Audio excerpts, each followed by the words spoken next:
Well, it's Monday morning, and it's time to do some modeling stuff with Dyson Dungeons.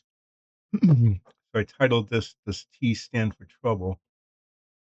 Which doesn't really make a whole lot of sense in the context of what's going on, except that I might have trouble or I might not, depending on how this test worked out and how brave I am about the next steps for the car.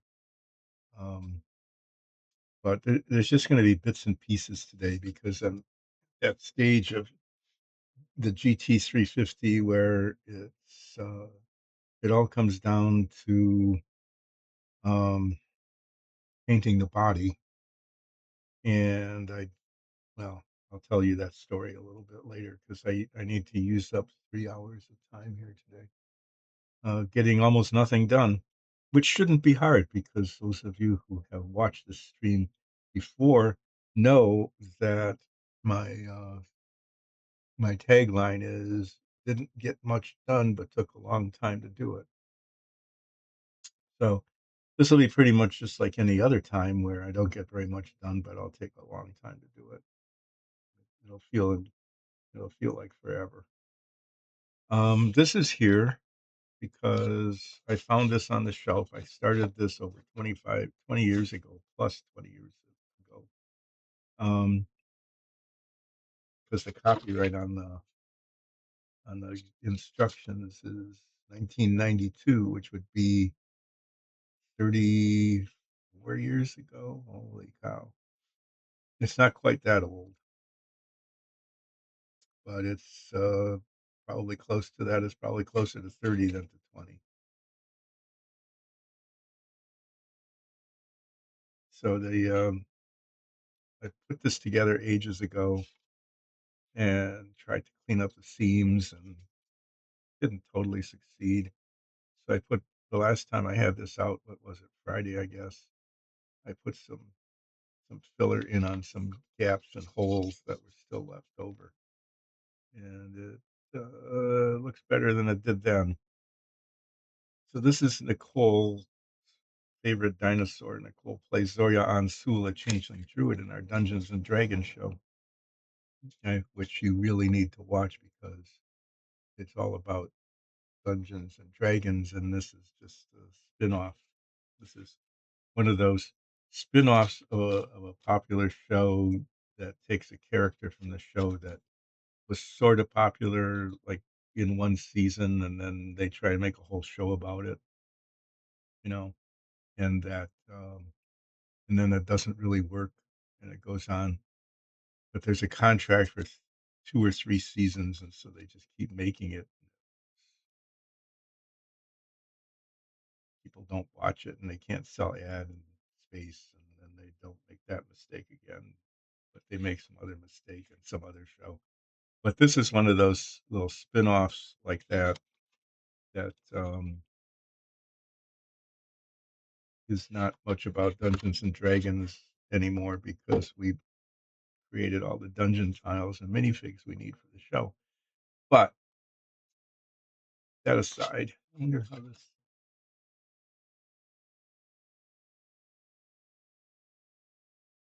I'm just playing around with the base. There we go.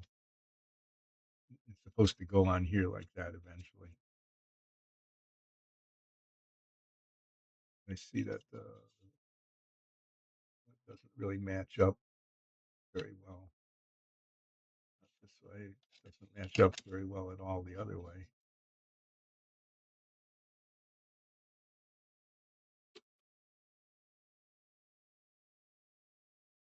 Hmm. Now, let's just say the base doesn't really work with the dinosaur.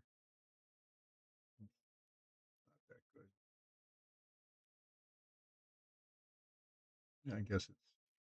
Yeah, I guess that's the way it's supposed to go. Well, I talked with Nicole because she's the one who really likes stegosauruses and said, "You want to paint this because, it's a stegosaurus and you like stegosauruses. Maybe you'd like to paint a stegosaurus." I said stegosaurus 3 times, and that was the fourth. Huh. It uses time because it's a long word. The Or would you like me to paint it? And she said, "Well, I don't know. Why don't you go ahead and paint it, which was kind of her way of saying that I don't want to do it. Um, but I'm okay with that. I'm okay with doing this. And she said, well, why don't you paint it like um, a macaw, like a scarlet macaw, which would, who knows? I mean, it might have looked like that. You never know. Nobody knows what color these things were. And so I might do that at some point. I'll get a picture of a scarlet macaw. I know it's red and yellow and blue, really bright colors like that. Um, maybe a little cream, kind of colored color in it. And maybe I'll do like red with some little variation on it. Maybe I'll use speed paint even. I don't know, on the plates on the top. So as I'm looking at this, the seam the seam comes together on the top of the head there, and maybe that's okay. Maybe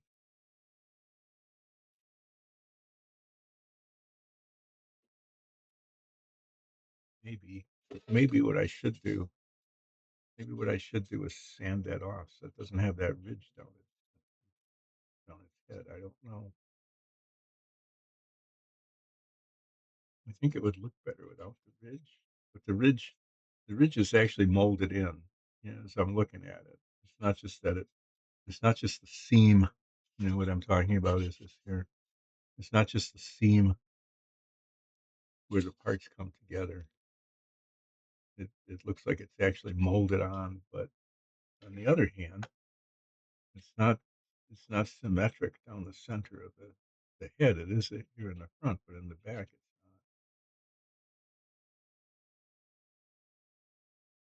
I don't know how thick the plastic is. If I sanded the ridge off,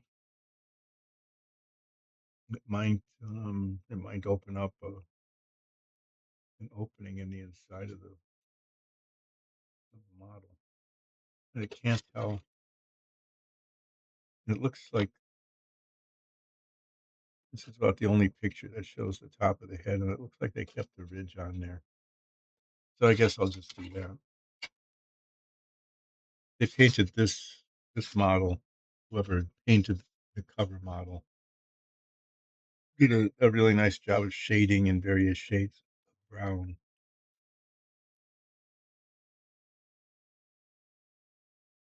So I have built these three: the Tyrannosaurus, the Velociraptor, and the Dilophosaur. um, I did the Velociraptor. It looks a little bit like a tiger. I did it with a shade of light brown with brown stripes. Um, Mine looks better than that. The Tyrannosaur I did in like different shades of kind of greenish. Yours looks pretty good.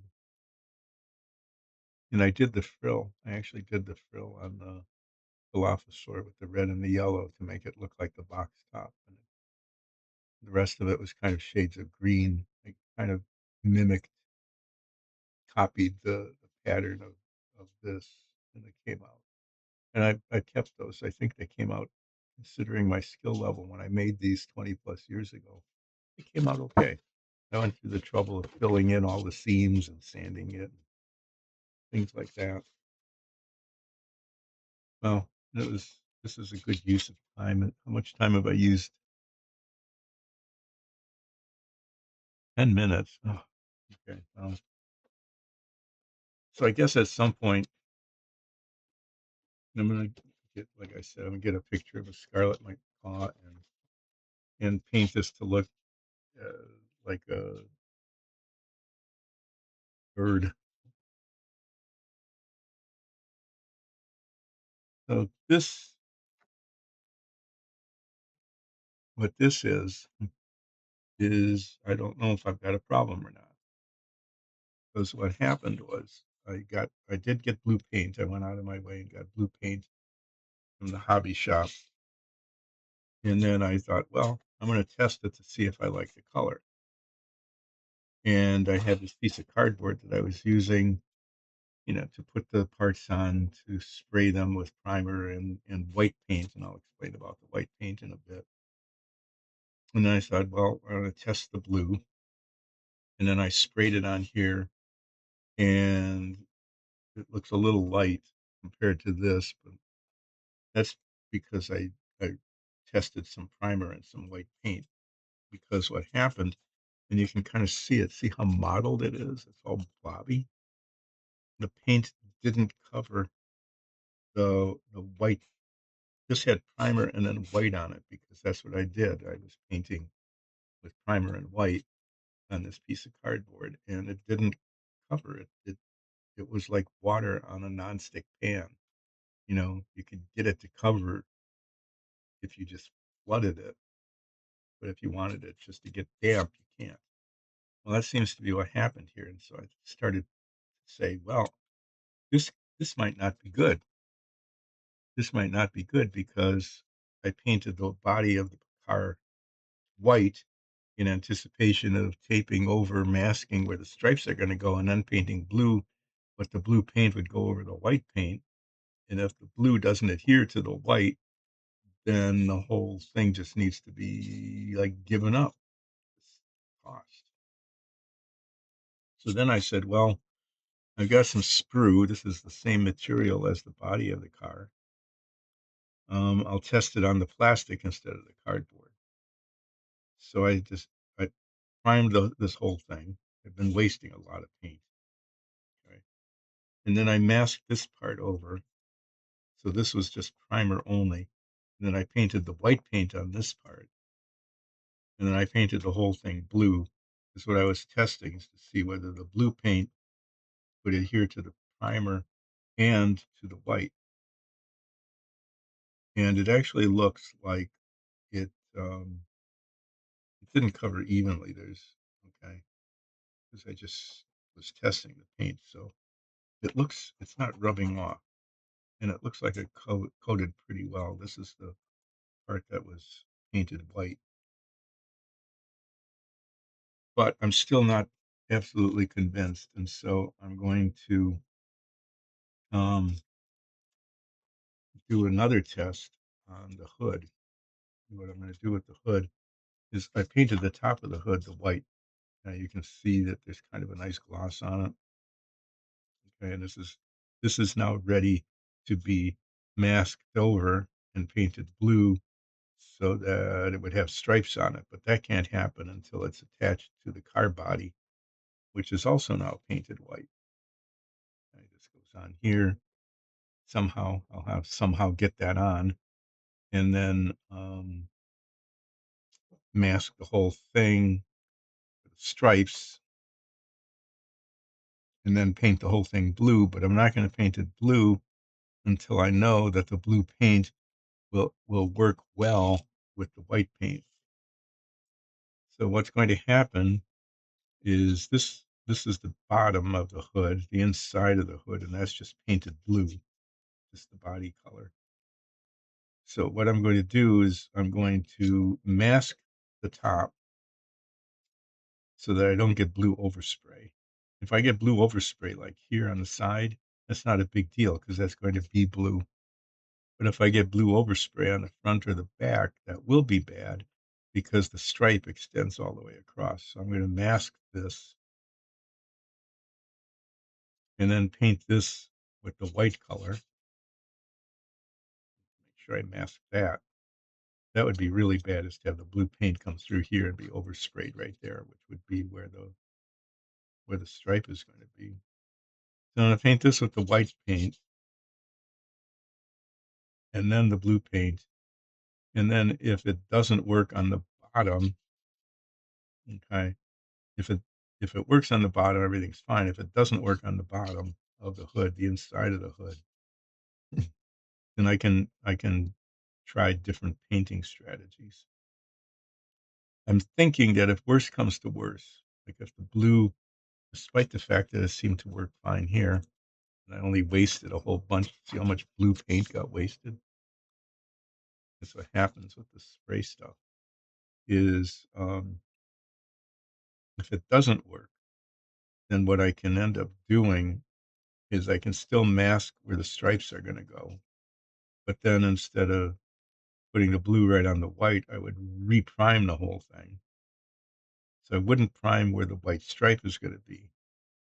That wouldn't be primed, okay, because it would be masked, but the whole rest of it would be reprimed, and then hopefully the blue paint would adhere to the primer, which is what I tested here, and that works okay. So today I'm going to mask the top of this, including this scoop area here. Be really careful about that. And hopefully not mess it up.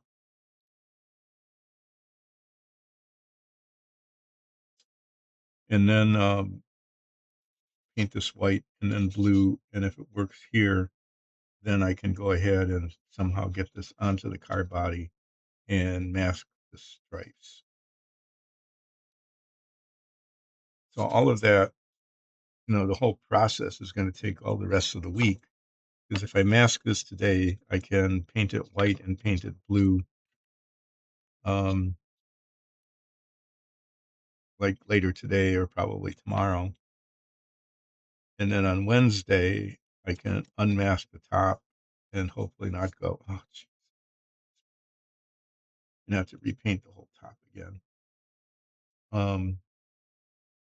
But the fastest this can go then is that this would be painted white and then blue. And on Wednesday, I can unmask it, turn it over, install it in the body of the car, mask the stripes, okay, and then paint it blue like Thursday. But even that might not happen, just as a heads up, because we have company coming. We have company coming either Thursday night or Friday morning. And so I'll just let you know now that there is a high likelihood, a big chance, a, a greater than 50% chance, less than 100, but more than 50% chance that I will not be streaming Friday so that I can be with the family that's coming to visit. Okay. Well, one thing I am curious about is I put this tape down because I wanted to see if the tape would leave like a nice white stripe, and it didn't. This happened before on cardboard. It looks like it should be a nice clean line, and then it's not. If this is what it ends up looking like on the model, that's going to be a real chore. I don't know why it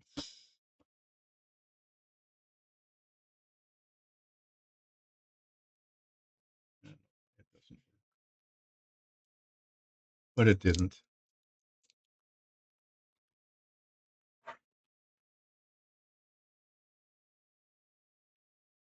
But the blue is good.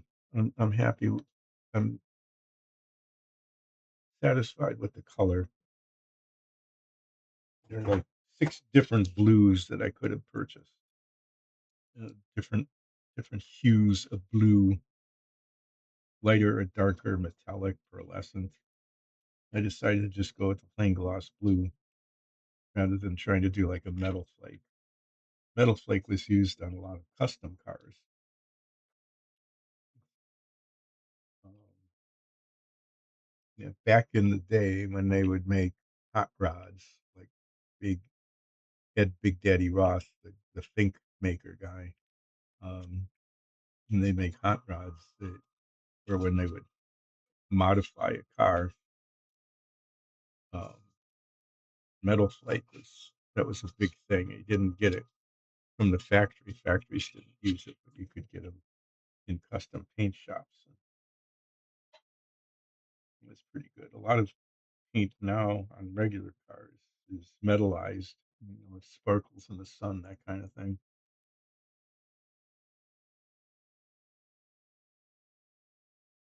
So one other thing I want to do is I got blue, right? Spray paint. Because I got gloss blue, a little bottle of gloss blue that I hope is going to be working as touch-up paint. So I'm going to test that since I've got some blue spray paint on here, especially this little part here. Is I'm going to just test this because I will inevitably have to be doing a bunch of tests of touching up. This has been sitting around on a shelf for a long time, so it probably needs a good deal. Oh, as I'm doing this, I'm just thinking I had these bottles of paint that failed. Okay, I couldn't use them because they like sort of dried out in the bottle, that kind of thing. And they have little ball bearings in them for mixing paint, breaking up the pigment. And I should have pulled those out. I think the best thing to do would be to just buy another packet of them. Or actually, I don't need to do that. When we were cleaning up the back room, I found my old Red Ryder BB gun. I actually had one of those, just like in this Christmas story thing with Ralphie. I never did put an eye out. It didn't. It wasn't as powerful a BB gun as they make it sound in the or appear in the movie. It had a range, maybe an accurate range of maybe 10 feet at most. After that, you had to aim way above the target because it didn't, arc.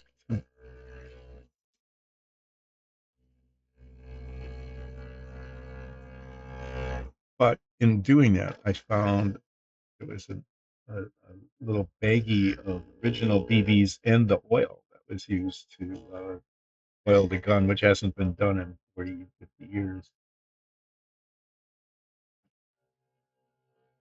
But there was another packet of BBs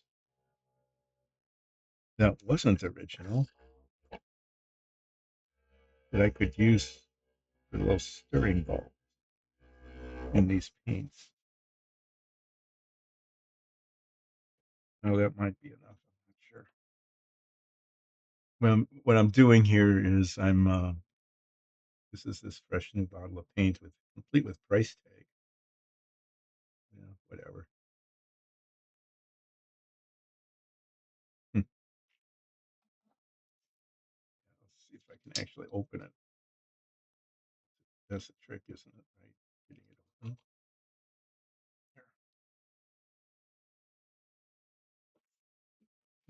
Because I want to see if this if it comes close to matching. It doesn't have to be an exact match because when it comes time to touch up, most of the touching up will be teensy, teensy little dots. Just dots.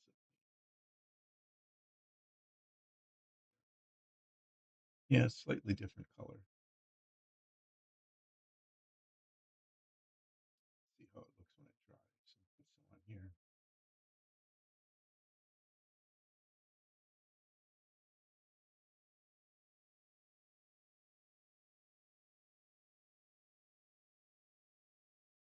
Yeah, pretty close because I can't see if it's on there or not.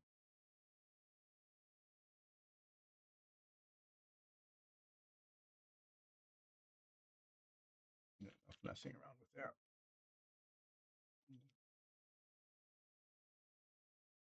So it'll be teeny dots. Mainly, most of it will be around the windows where I try to paint the chrome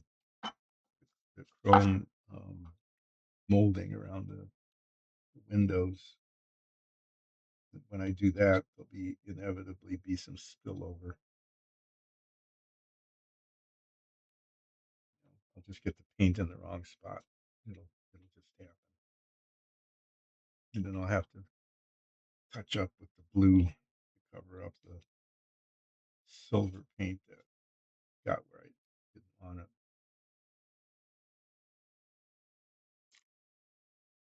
Well, you're no doubt wondering whether it's going to take me 2.5 hours to tape this hood, to mask it effectively. Um, and if it doesn't, then what will be done instead? You're probably not actually wondering that at all. And you probably just aren't. Why would you? Um,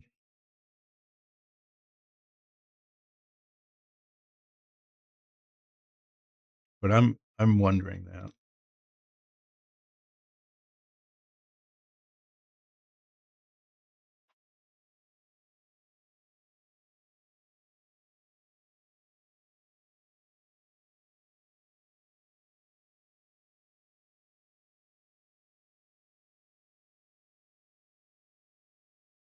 So this bit here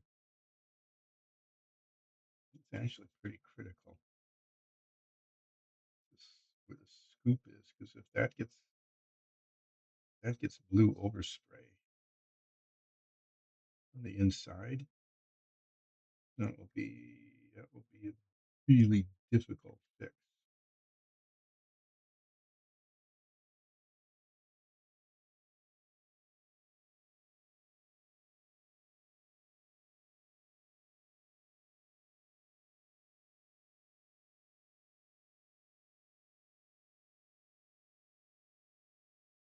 And it looks pretty good. Hope it, I hope it does its job.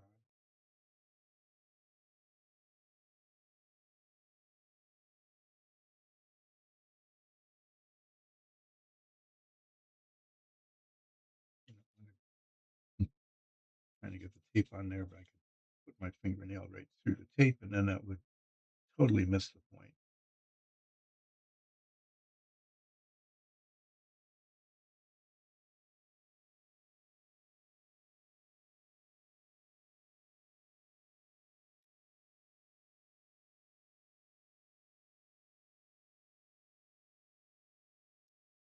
Yeah, I just don't know. I wish I were better at this when it comes to like painting the body of the car. I did okay with the stripes on the Lotus Ford. This actually came out okay when it was all done. They painted it yellow and then green over that, and then it turned out that the yellow needed like a second and third coat, which I hadn't done. So I actually did the technique of masking where the stripe was going to be, and then because I had to repaint the yellow, I just very, very carefully masked around the stripe and then repainted it yellow. And it was okay. It was a pain to do it, but it came out okay.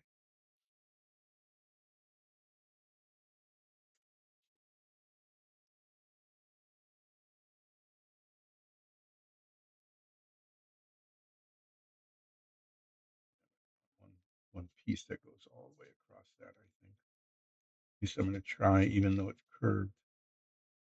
Like, okay, what I'm going to do is make sure it goes over the edge. And then just like I did with the body of the car, I'm going to use the scissors. Mm,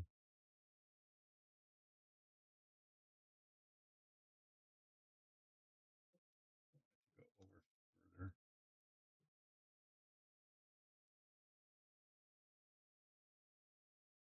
Put it, have it go over quite a ways, actually. And then I'm going to use the scissors to trim it.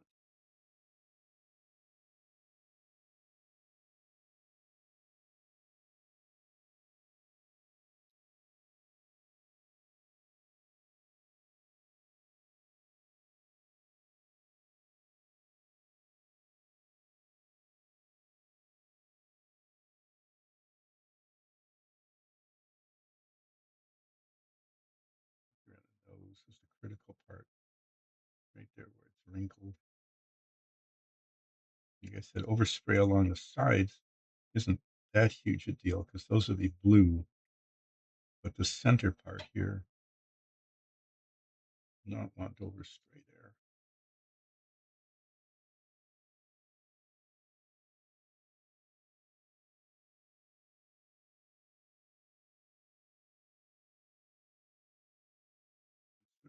having like slightly wrinkled like that.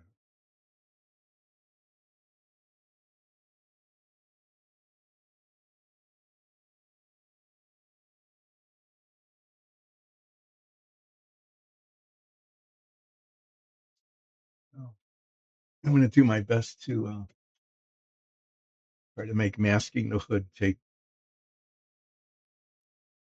2 hours.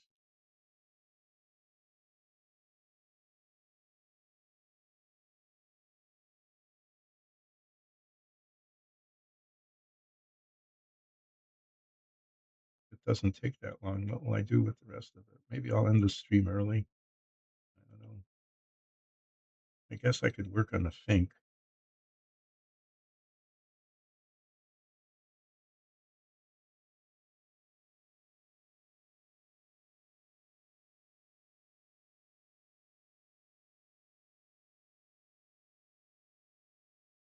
Should have the paper towel down now.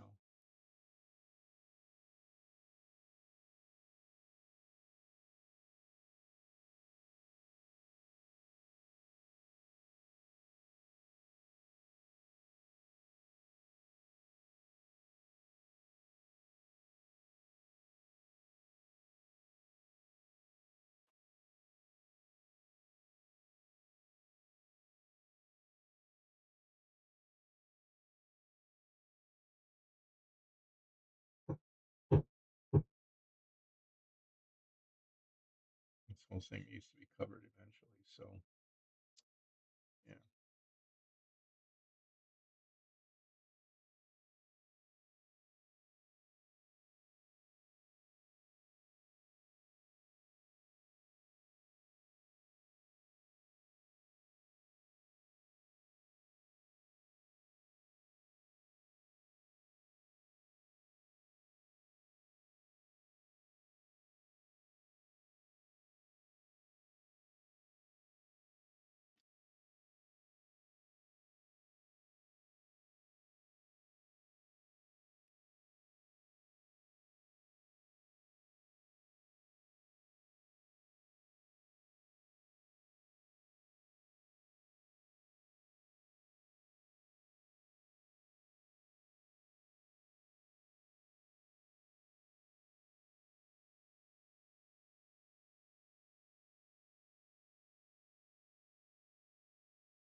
I have I somehow start to get the feeling I'm going to end up painting this like 6 times before it looks okay. That's the problem with models like this is do all the prep work and try to get them looking really nice. You know, sand out the seams, fill in the gaps, and then it all comes down to painting at the end, and the whole thing can just turn into just a blobby mess. If the painting doesn't work, and that that is where I am least skilled.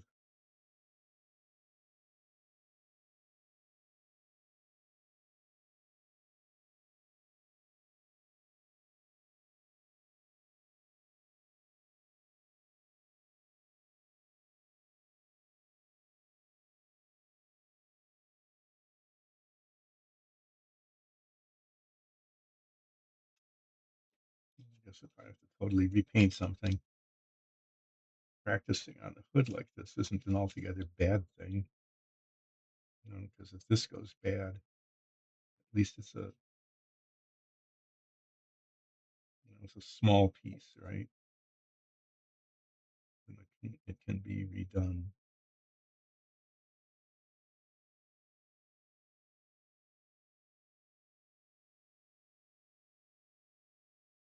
But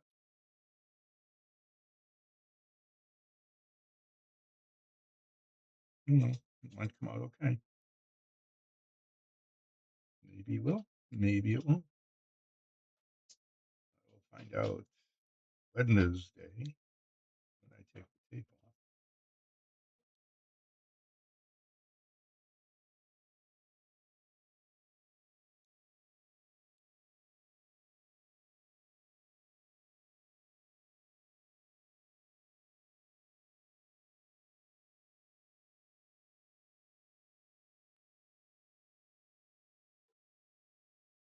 Here I am remembering to do the middle part, because that could happen. Is even though it's in the middle on the bottom, spray paint is really tricky. It just goes everywhere where you don't want it, and hardly ever where you do. In that this is where the stripe goes, and so definitely want this covered.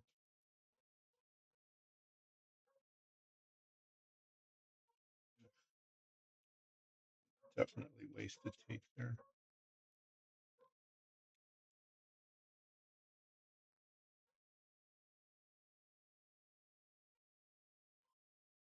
I guess I guess the construction people showed up. Construction continues at about the same speed as the model building. Yeah,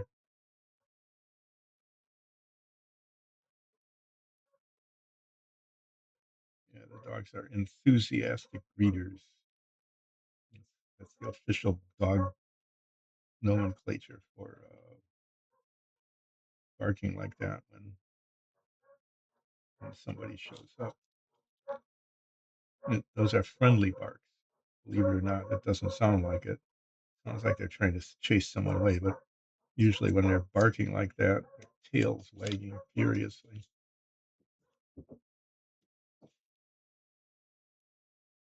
Now,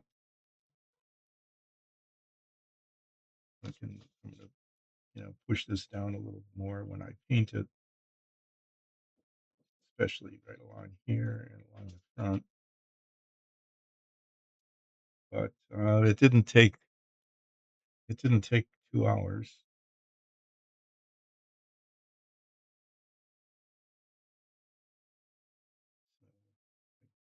I don't know if you consider that to be a good thing or a bad thing.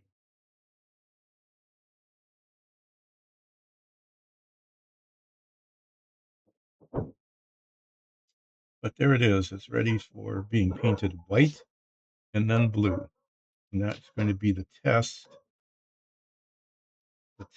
of whether the blue paint is going to work on top of the white paint to create the striping that is an essential feature of the paint scheme of a GT350.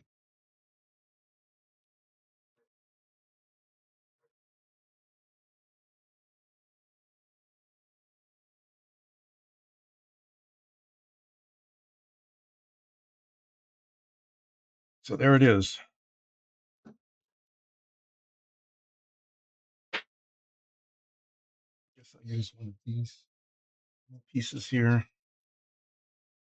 going to just use a piece of blue tape to hold it down because it's just going to be tape on tape. I don't have to worry about pulling the paint off because the paint is covered with tape.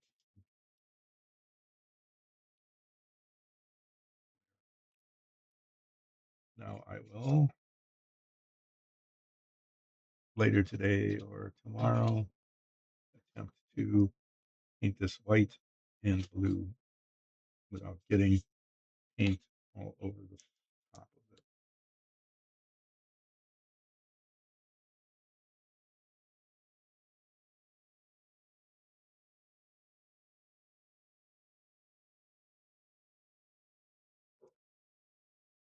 There, paint there, the white paint there, almost out of white paint. Hopefully, well, if I have to redo everything, I just have to get more paint.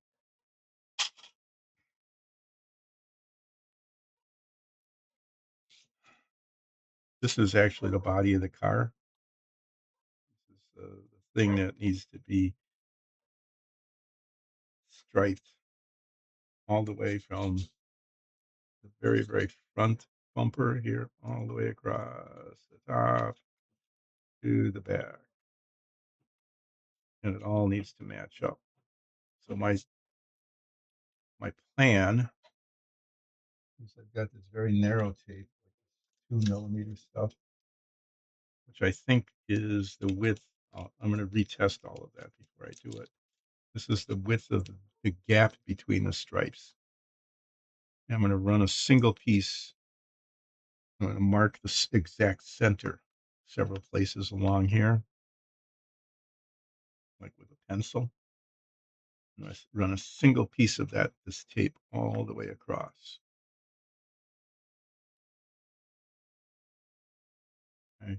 And that's just a temporary marker that's not going to stay there. But once that's there, then that gives me the inside edge of of the broader of the stripes themselves. These, so that I'm going to use this narrow tape to tape this bit, right, the part that's white, and then I'm going to take the this width and very, very carefully. This, this tape marks the inside edge of the stripe. Use that piece at a time. The hood will be in place, so it'll go all the way across like that, across here, and across the back, lining up this tape right up against that tape, like that, on both sides, and that will give me this place where the stripes will be. This tape will stay on. This little thin part will come off, and then you'll see hopefully two beautiful yellow stripes on the white body. And then I need to get a wonderful uniform blue on this whole thing. Probably, like, I'm going to say 3 coats, 3 light coats. I don't want to use heavy coats. Heavy coats are more likely to leak under the tape. Light coats are less likely to leak under the tape. So I have to be patient in the application of the blue paint. Be really patient and say, okay, that didn't cover. Okay, it's real splotchy on the side here, but the next coat will make it look better, and the third coat will make it look yet even better.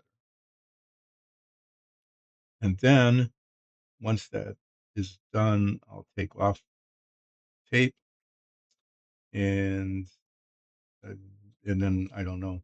Hopefully, hopefully it won't look like the situation with the cardboard where it just was a mess. Hopefully, it have a nice, really nice, clean stripe like I did on the Lotus Ford race car, where I only had to touch up in one little spot. I do not know. And then after that's done, and I go, oh, yay, it looks okay. Then I need to paint the um, chrome trim around the windows and hopefully not have to do a huge amount of touch up with that. And then the windshield wipers.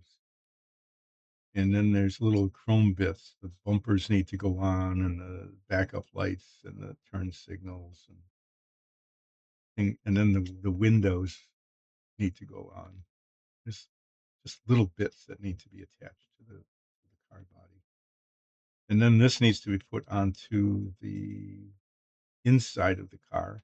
And inside of the car gets installed inside of this, and then this body goes on top of the undercarriage, which I tested last week. And after a good deal of difficulty, it fit somehow. And I don't remember what I did, but I need to do that same thing again where it all goes together and then I put the wheels on. I don't know. We'll see. We'll see what happens. Um, yeah, so much of it really depends on the stripe painting. So this on top of this block is just going to go in here, covered up. These are the bits, the remaining bits here and here and here that need to be attached to this model before it's completely finished.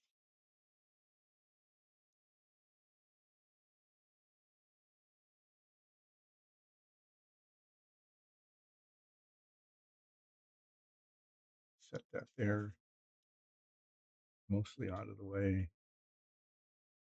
And now I've got a whole lot of paper toweling. Okay, well, the blue touch-up paint, you can see it here, is really close, a little darker. It's a little darker than the spray paint. So I'm gonna have to be very careful when I apply it to either have infinitesimal little dots where the darkness of it isn't going to matter, or if it has to be more than a tiny dot, that it's like an even stripe that kind of fades in and out. And so it looks a little bit more like a shadow than it does like a different color. The gloss is about the same. So there's nothing else I can do. I can't really use, I've tried this in the past using the spray paint itself as the touch-up paint, and it doesn't work because it dissolves the solvent, which is in the acrylic doesn't, but the solvent in the spray paint does dissolve the paint underneath. And so if I have like a little dot of silver paint from the window trim that needs to be touched with a little dot of blue, if I were to use the spray paint, it would dissolve the silver paint and just smear it. The only exception to that is if I could scrape off that tiny little dot of silver paint and just get it off completely, then I could use the spray paint and it would dissolve the blue spray paint underneath. And that looks okay. Um, it, as long as it levels. Otherwise, it looks like it's got a little divot in it from where it was scraped off. But this is the color blue instead of white. The car is going to be that color, and that blue stripe will be white. So there, not much will be done on this for a while, and I'm not sure how brave I'm going to be as I move along, messing up the car. Um, well, let's see. There's two things I could do now that come to mind immediately. Three things actually that come to mind in terms of the rest of the stream for today. One thing is to just say, I'm tired. It's Monday. I don't want to do any more and just stop. What is it? Almost 11. Another thing I could do is I could say, this is a real mess here. I could clean up the mess on the work surface and talk about something if I could think about something to talk about.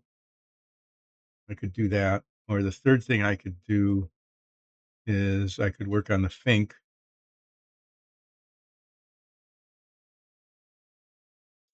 or I suppose I could try to paint among the many things I could do, could maybe start painting the Stegosaurus, but I don't, I haven't decided. I want to decide what the color scheme is going to be before I start putting paint on it.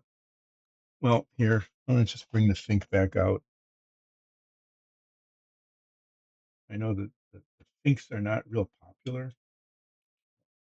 Kind of kind of sad about that in a way. I like building those things when they first came out. And I was in maybe seventh or eighth grade building these. I had like an array of them. I had the rat fink. I had the Angel Fink, I had the Surf Fink, I had Super Fink, I had the Fink on a bike, and I had Mother's Worry and Scuzz Fink, which was on the moon. I had at least 7 of them. Um, I even custom mixed paint to match the paint colors on the box tops. And then my mom hated them and threw them away. And if she hadn't thrown them away and I'd kept them, then I wouldn't be building this now because I'd have the original. Okay, well, what needs to be done with this one is actually quite a lot. Um, well, it came out okay. The darker hair, it's a little streaky. It came out okay. What what I need to do is I need to work on the ears, make them look a little less like this, a little less cartoonish. And I've got a technique that I'm going to try with that. It uses this brush, really hard bristles. I put a little bit of paint on it, just dabs a tiny, like dry brushing, and kind of speckle it in there, so that this is going to kind of fade from pink at the bottom here to kind of white. I'm going to use the ivory paint, and then this is going to go up into here, and then along the edges, I'm going to probably take the wash and do the same sort of thing and stipple it around the edges of the ears, because the ink on the box top, okay, kind of goes from pink to white, and then the ears have a dark fringe. And after that's done, then I'm going to do some gray touch up because there's spots like on here on the toe. I don't know why. Do some gray touch up, which I had already done once. I'll do it again. And after that dries, then I'm going to wash all of the body gray with a light gray wash, which won't change the color much, but it will seep into these seams and kind of highlight the seams a little bit. Okay, so that the contours of the body will be more obvious. And then I will do some red touching up because there are little spots of little bits here and there where the red needs to be up there. There's a tiny spot there where the red needs to be just little dots of paint because the line isn't quite right. And then there's weird stuff like this red, a bit of red on the chin. I don't know why. So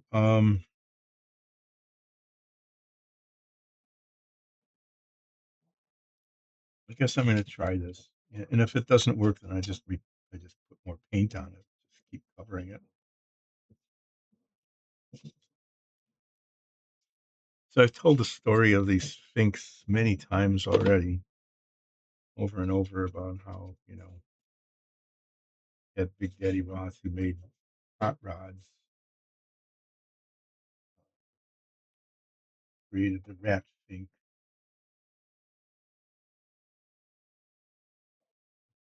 which is a redundant way of saying squealing on somebody, and how I liked building them, and how I bought all the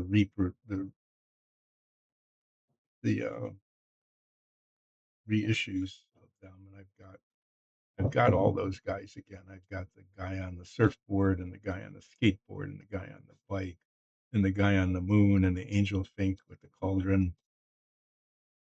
I got all those reissues.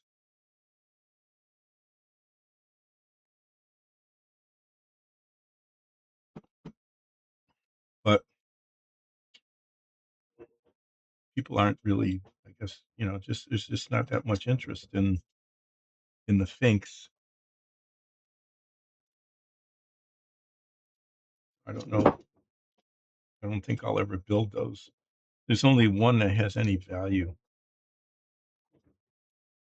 I look, you know, before I start building a model, I look up to see if it's expensive because I bought these models 20 years ago or so, 15 years ago when I first retired, and some of them they were, they haven't spent very much money on.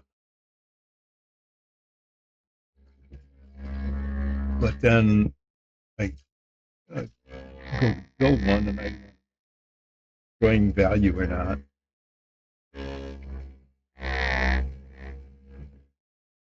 and that's happened 3 times now. So I'll talk about that. So when I built the Lotus Ford, which is supposedly the car that won the 65 Indianapolis 500, which is another nostalgia thing for me, because I built the original when in 1966, about that time, and I bought one. And it was a reissue in the original shrink wrap, and I looked it up, and they were selling on eBay for $50. And it was really, do I do I build this because of a nostalgia thing, or do I cash it in and try to get $50 for it? And I made the decision, and it graph and heard of the value is gone. But I went ahead and I did that, and I built it, and it came out okay. It was a struggle because the decals that came with it were not authentic, and I had gotten a reissue of the authentic advertising decals, the sponsorship decals. But those were also really very old, and they fell apart. And so I had to order. Fortunately, the company that made them was still in business, and they were still making those. And I ordered them, but as they said on their website, we have taken the summer off. They did the whole summer, and we won't be back until September. So if you want to buy any of these decals, um, you need to come back. You need to come back in September. And so I did. I waited in the meantime.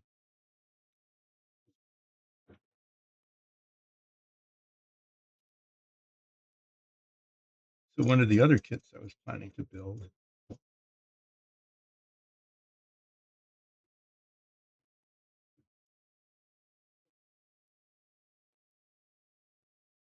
was a kit of an airplane that was rumored to, but not did not actually ever really exist. The Aurora, is supposedly like a hypersonic plane,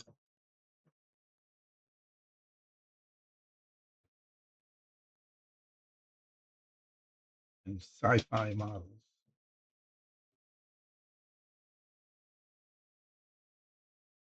Well, that works.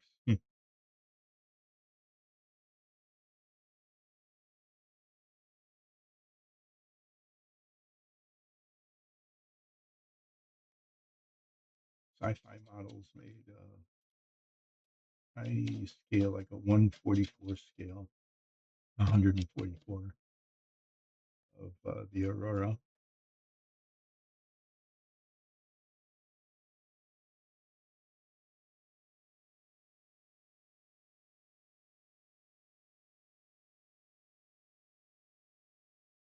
And I was going to build that because it was a really simple model. I mean, extremely simple. Not very many pieces, not very many seams, single color scheme kind of thing. I mean, it looked like it was going to be a relaxing build, which is what I was looking for at the time. But I looked it up on eBay, and they were selling for $99. Some just absurd price, right? And I thought, no, no, I'm not going to give up $100 or close to it. Forget that.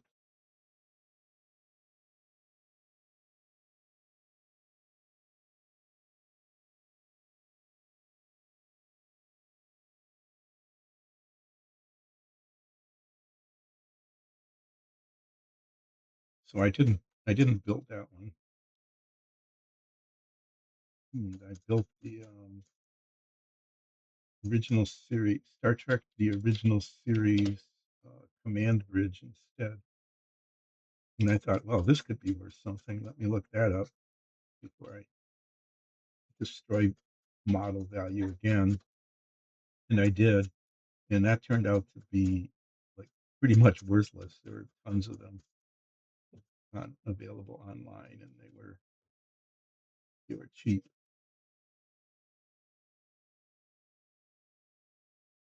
They were probably less than more than slightly more than I paid for mine when I bought it.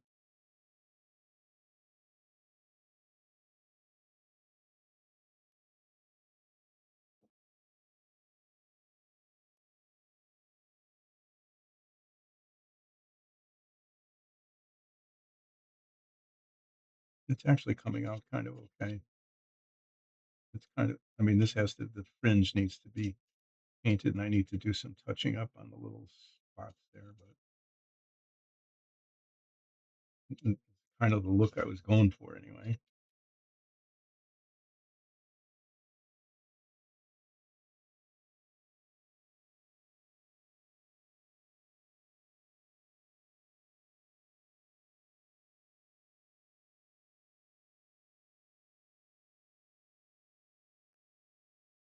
I just need to make the other ear look kind of like this ear.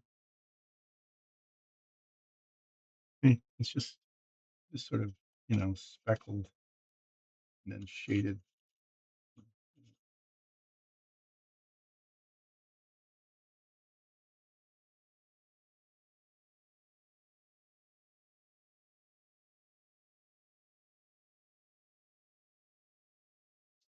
Yeah. Well,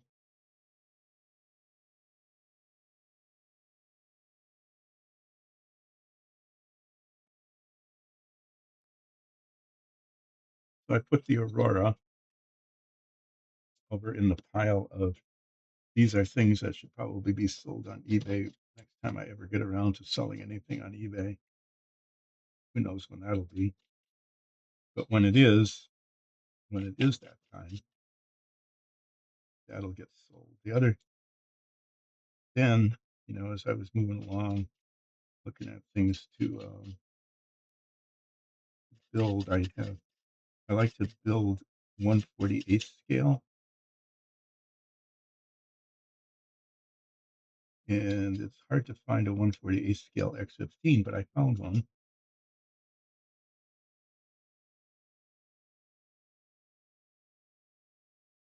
Some time ago when I was looking for models and collecting them to be potentially built in some time in the potential future.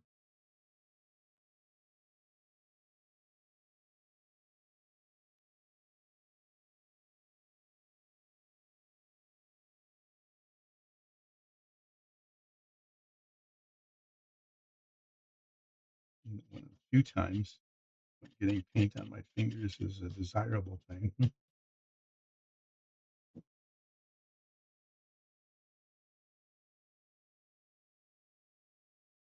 So I got this 1/48 scale X15, and I was going to build it because I really liked the X15. I grew up with it.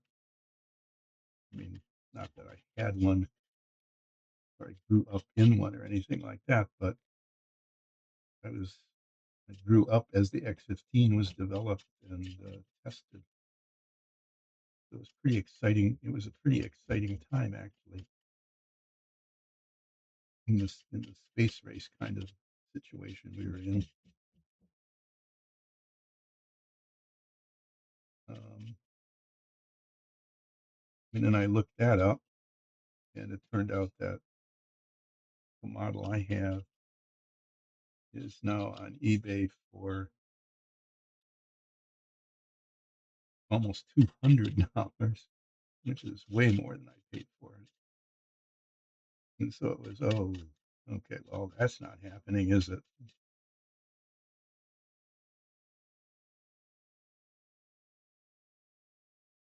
I'm not seeing myself, and it's in the original shrink wrap. It's like totally, totally pristine. It's like, I guess that model's not getting built now.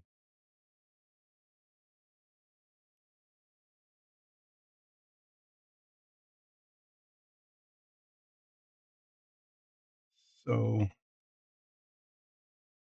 yeah,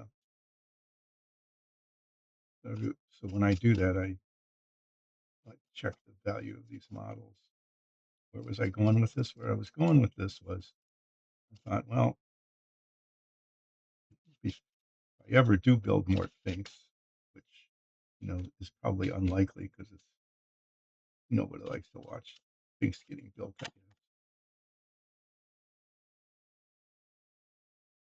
If I ever do build more, I should probably check to see if those reissues that I bought are now valuable. It turns out that there's only really two of the reissues that are valuable. One is the Fink Eliminator, which is the one that I built. Um, the first one I built, and actually the very first model I did on the stream was I finished that because I started it like dozens of years ago. Okay, that one turned out to be actually the most valuable of the reissues. That was disappointing. Find out that I had, messed,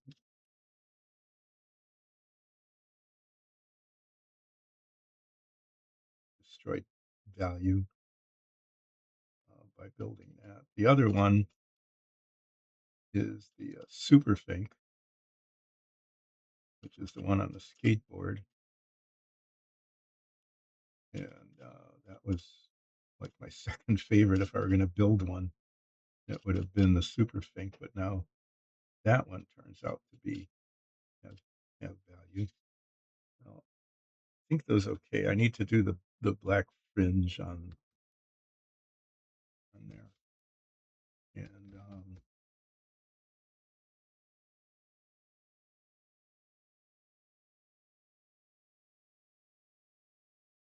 use the same brush.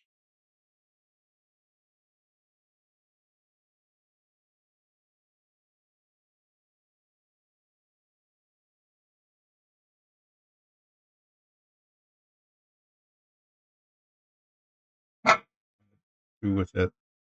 I just want to catch the edges. I can either use black paint or I can use the wash. Um, I'm just gonna try it with the wash.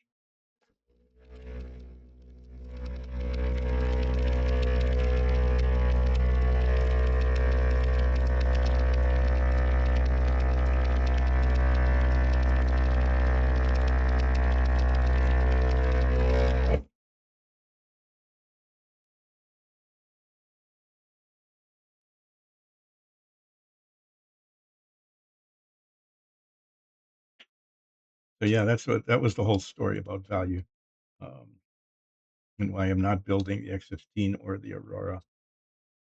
And if I do build another Fink, it won't be the one I would want to build because that one actually has some value to it. And why would I want to destroy that?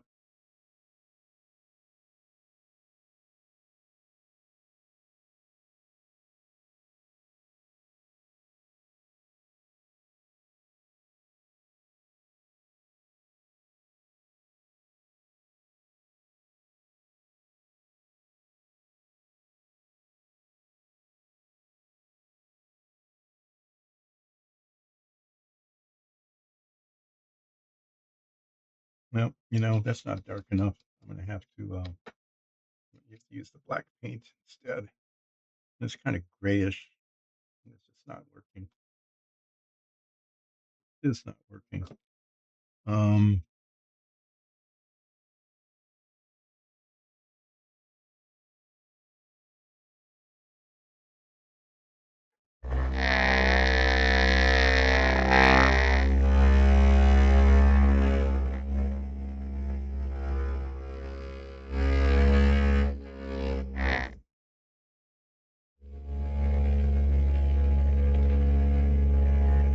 So yeah, not not doing the Aurora, which is okay. I mean, I was doing that. I was going to build the Aurora just as kind of a, well, you know, here's a model that is of not really not one I really cared about that much. It's not like there was any nostalgia thing. It was just kind of a weird thing, a model of a plane that didn't exist. I thought that was kind of fun and kind of fun and funny. Um,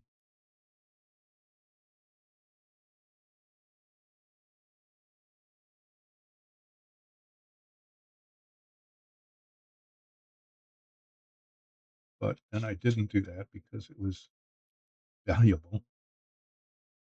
I was disappointed. The X-15 was disappointing though,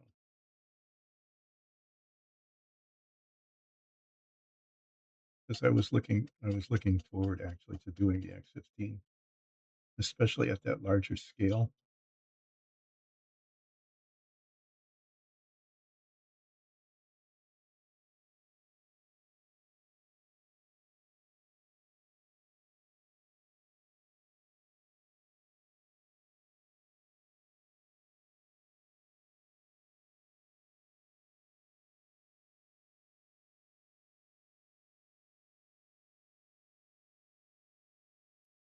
But I don't know. It was just I have a hard time, especially since I'm not that great at model building. Okay, take a kit that's potentially worth $200 and mess it up.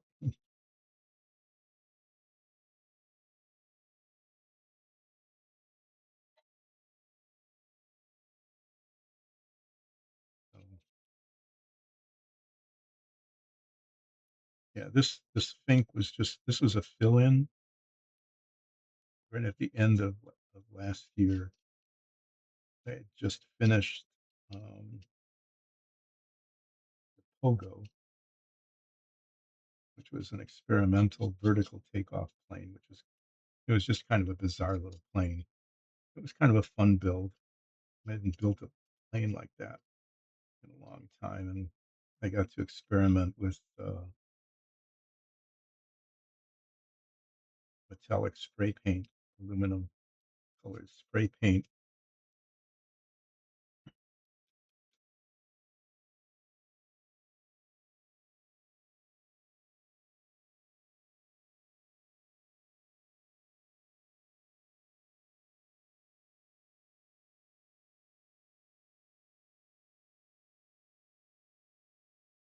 And it came out pretty well.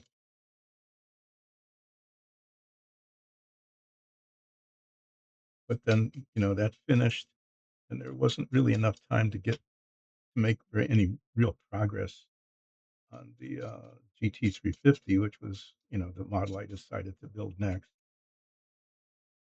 And so I went to my box of Finks, my shelf of Finks, and pulled this guy out.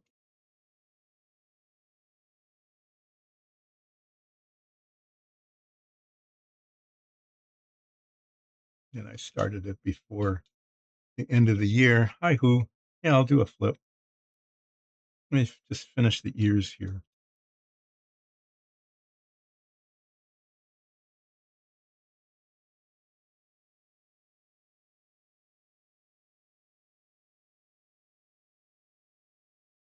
Oh yeah. So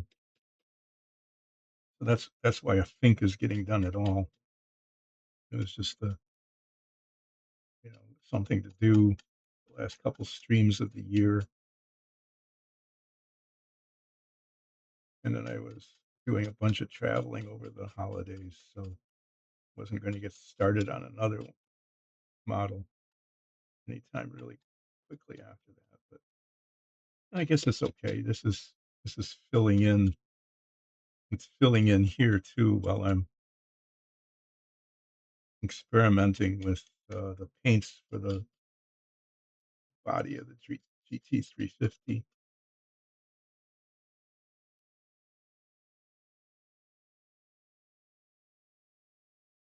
It's highly sophisticated technique of using, a daubing brush like this to, daub paint on it, and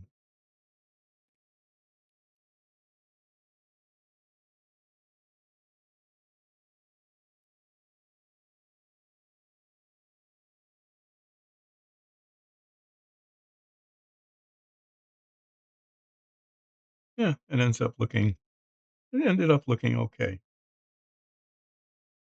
Not not awful. I'm gonna do a little gray touch up down here, a little wash on here and here. Let this, declare this a s I'm gonna declare this, oh, I need to do a little bit there, right on the I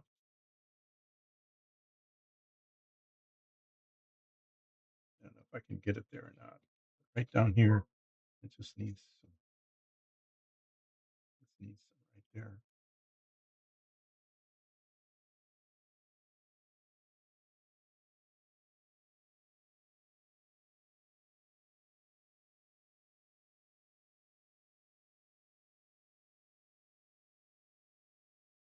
No, I mean, it doesn't look too bad. It looks like it looks okay. I mean, it's just a rat Fink model, so what the heck? That's dead. That's just a mess.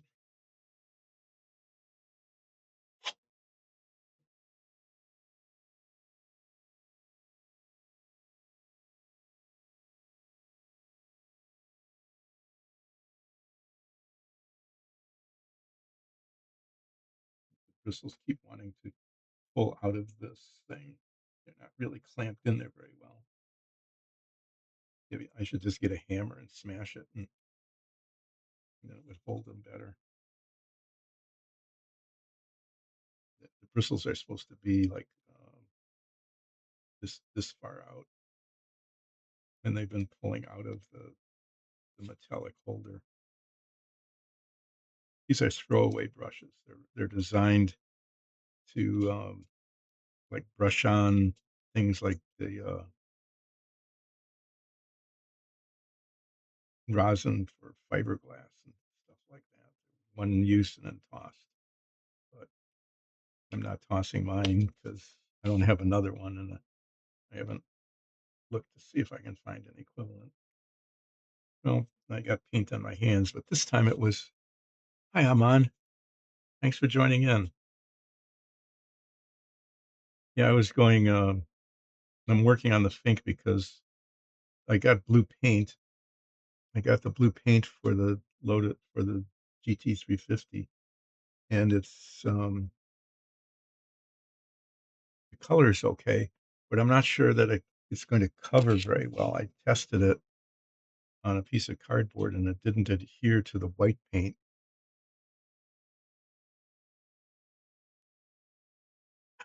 Oh my.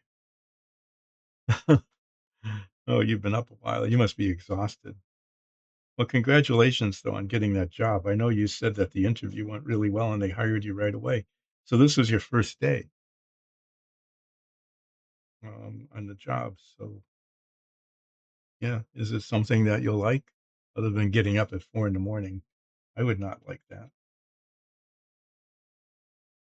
Mm.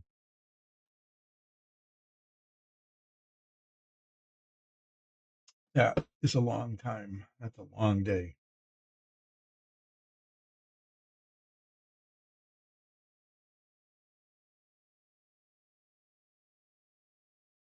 A really long day. I don't envy that.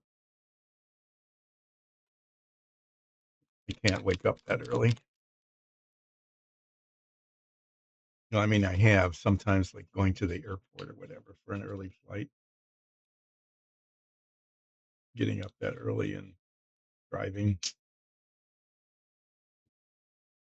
but, it's something I would try to avoid if I could.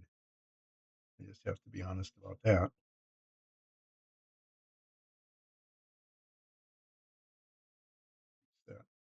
I would not like that. So you're in training this week?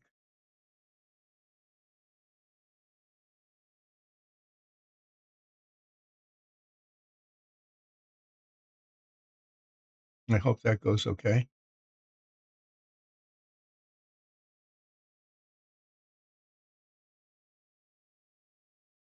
No.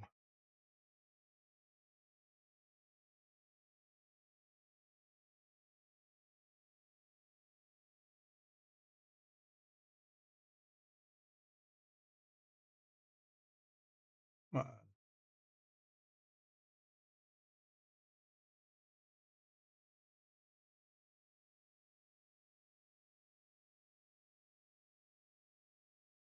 I got a little spot, like one little spot of paint there. Okay.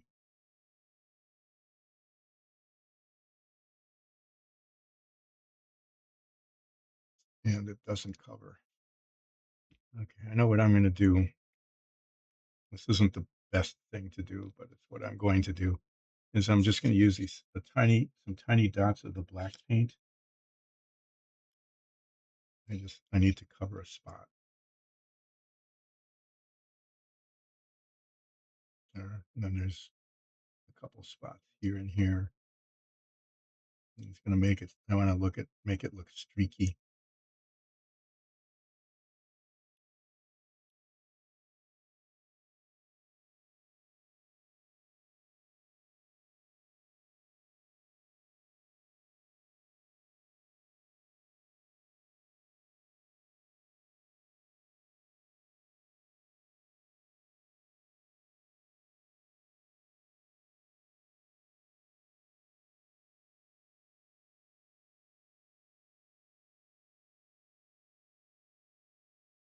Just touch some spots that I couldn't get before otherwise.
Oh, well, I almost forgot I had to do a flip for who.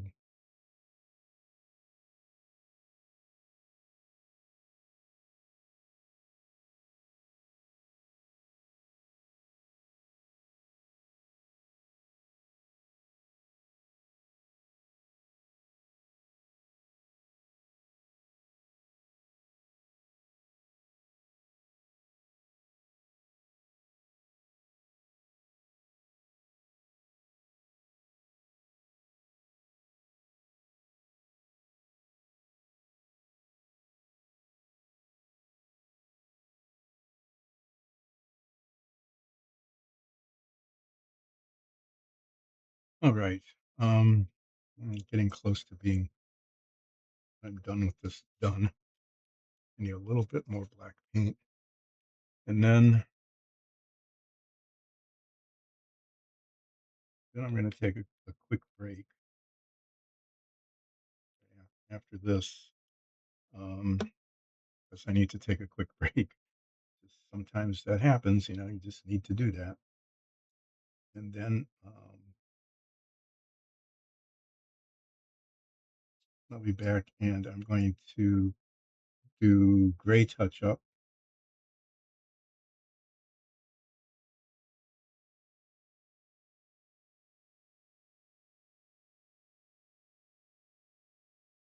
Some touching up with the gray paint. And then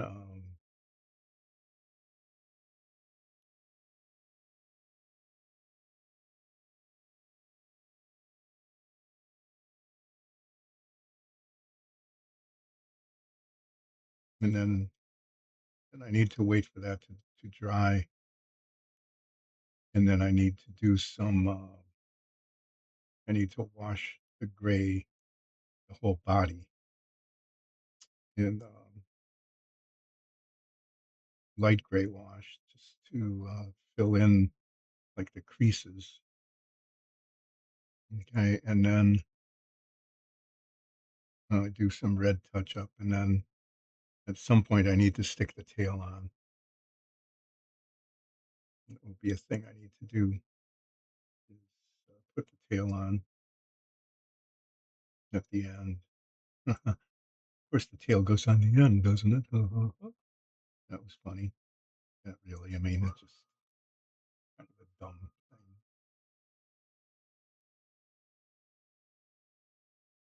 Yeah, there. I think they came out okay, considering I have no painting skills. That doesn't look too bad.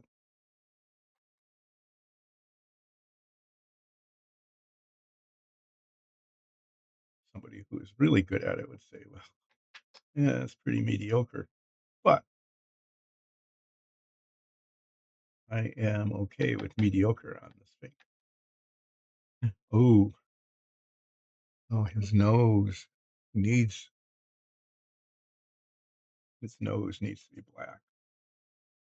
Should I make his nose shiniest and shiny black?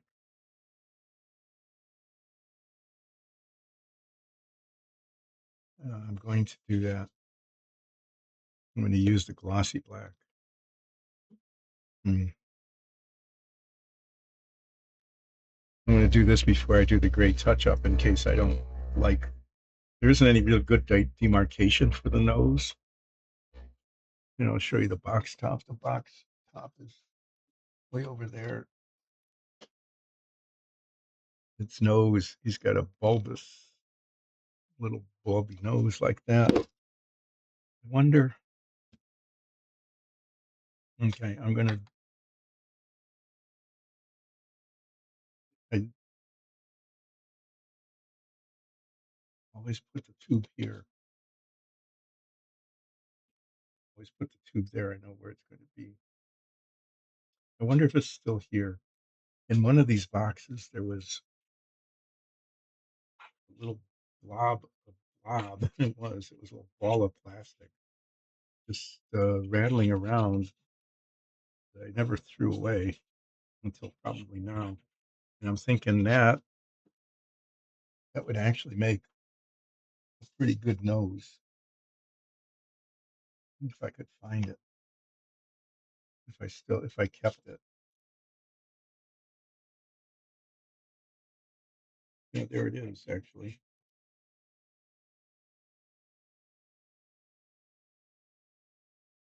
I have no idea what it is or why, but there it is.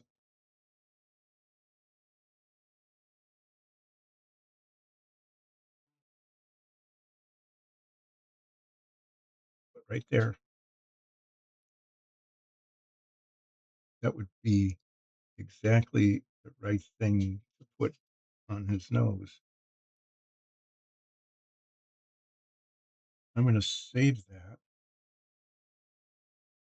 put it in here. If I remember it, it's something I can paint and attach right at the end. I don't know what it is. I don't know where it came from. For all I know, it is actually with the kid, and that was meant to be its nose, but I don't know that. All right, so there, it's really not too bad. Okay, I put a little gray. I mean, it's touching up like little spots all over the place where the gray paint isn't gray. Right there and on the toe here, and I want to cover those before I put the light gray wash on the whole thing.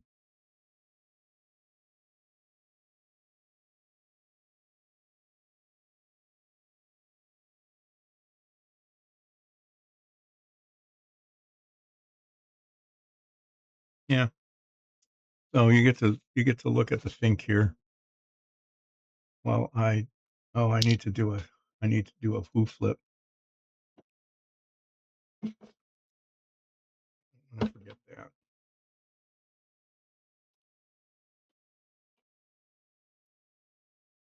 I move this up out of the way, and I'm gonna do a little hoo flip with a little hoo flip. I'm gonna do a flip with little pieces. And use this piece and flip this. Hopefully, I can maybe keep it on the surface here. See, that didn't really flip very well. 3, 4, 5. That's off camera. 3 to 3. Yeah. Random work again.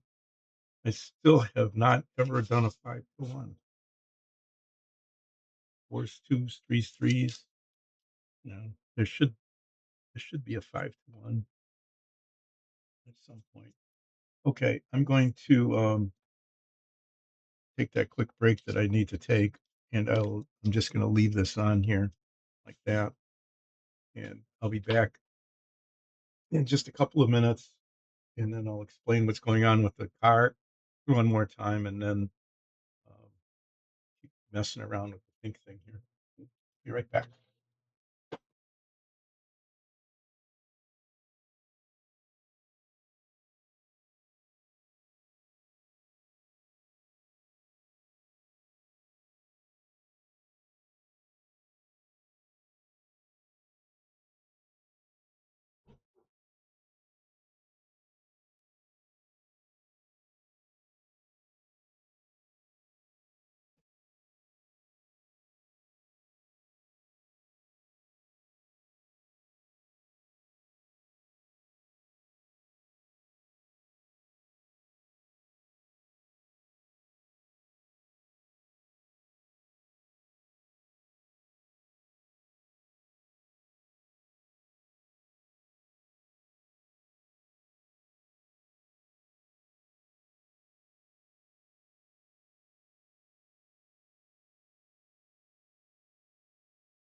Yep, here I am back.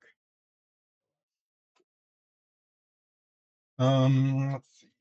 The color. This is the color I've been using for the main body of the thing here, the pink thing. Oh, what I should here. I've got this little ball that I found. I'm going to use for the nose.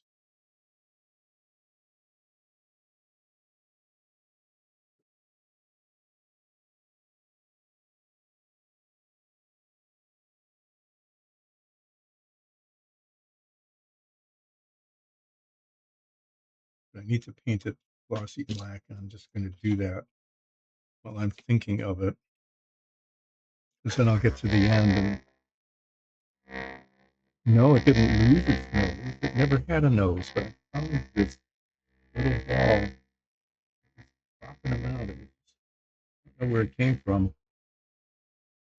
It was rattling around inside one of the boxes, and I never threw it away. But now it's going to become its nose. I'm going to attach it right to the tip of its nose, um, near the end of the like one of the last things, like a finishing touch, kind of.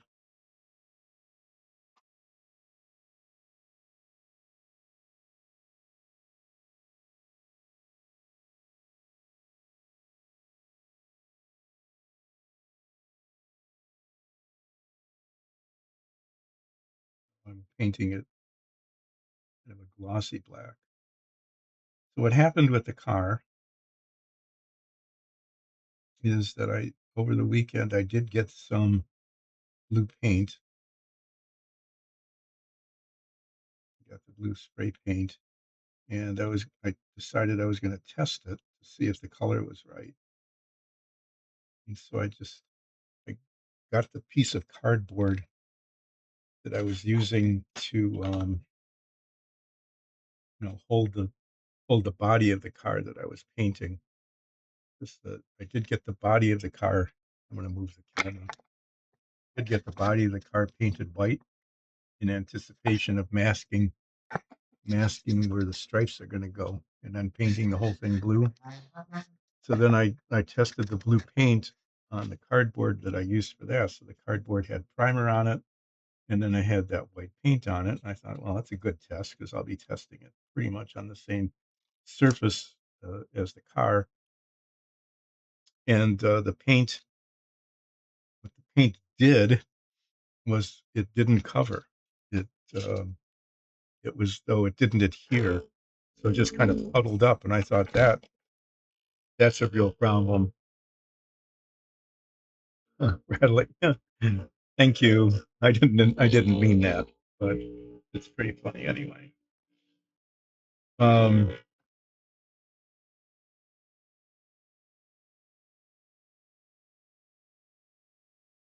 and so it was, oh no, the paint isn't going to adhere. The blue paint won't adhere to the white paint. Got a real disaster on my hand. I have to prime the whole thing. And so I tested it again on a couple of pieces of sprue, the same plastic as the model. And it seemed to work there. It seemed to work okay on that. But what I've decided to do is to really test it is paint. I have to paint the inside of the hood blue anyway. Okay, this has to be painted blue anyway, and so I am going to paint. This is just primed. I'm going to paint this with the white paint. Okay, just like the outside of the body, and then test the blue on it to make sure that it actually works. And if it works on the inside of the hood, then I can go ahead and mask the stripes and eventually paint the body. At least that's the intent. So I I masked this as well as I could, and I'm going to paint it with the white paint and then with the blue paint. And on Wednesday, see how it looks. And maybe if it looks okay, I'll be able to go ahead with masking the stripes. I'm not sure. The other thing, just so you know, is that there's like a 50-50 chance that I will not be streaming on Friday. Um, we got company coming. Uh, I need to do a little bit of just not satisfied with how that looks. Just in one little spot. We got company coming Thursday night, and I might I might need to spend Friday with them. Okay, family coming over, right? I might need to spend Friday with them, and so I would be with family instead of streaming. So just so you know, um, probably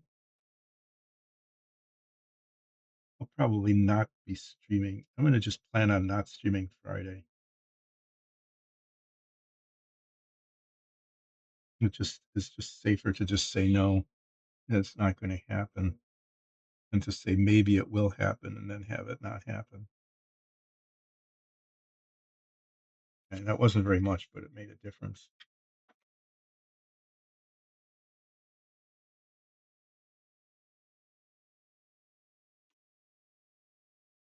So this is just the I need to rotate the model and see the flaws, and there's just a lot of them all over the place. I don't know how that happens, but it does. I don't know if the paint never got covered there like the toe. Why? Why is there a thing there? I don't know.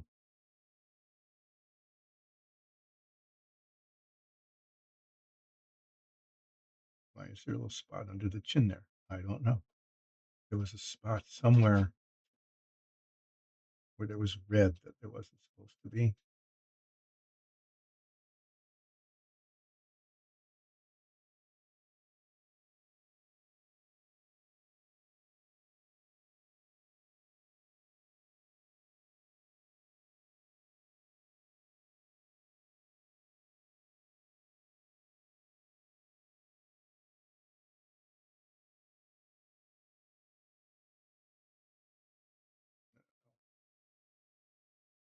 I don't know how this little white spots just show up.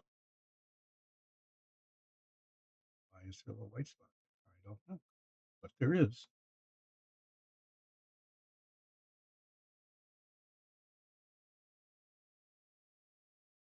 I don't know where that little bit of red was that I saw before.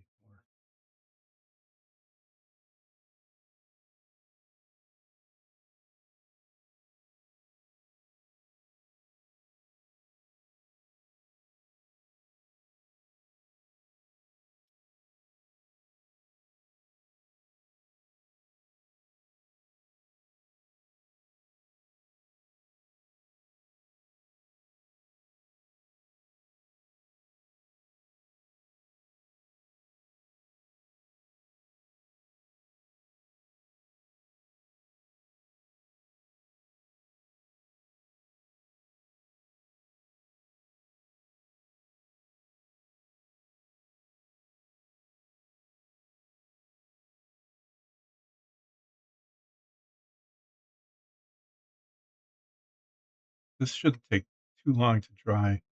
I'm probably going to go ahead and put the wash on then. I got gray on the red. There's going to be red touching up. I'm going to do that after they put the wash on because there's high probability of getting wash onto where the red is. I don't want it.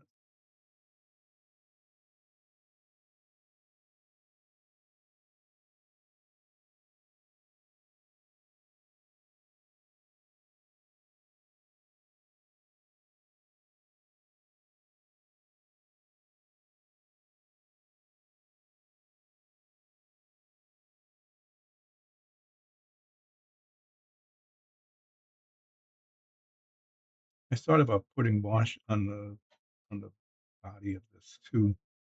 When I did the Fink Eliminator, he had a purple shirt, and I thought, well, maybe I'll put some wash on that too. And then I tested it, and it just didn't look good, so I didn't.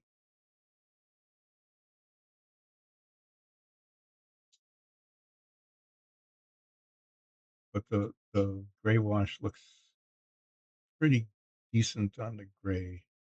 Doesn't color it much. It just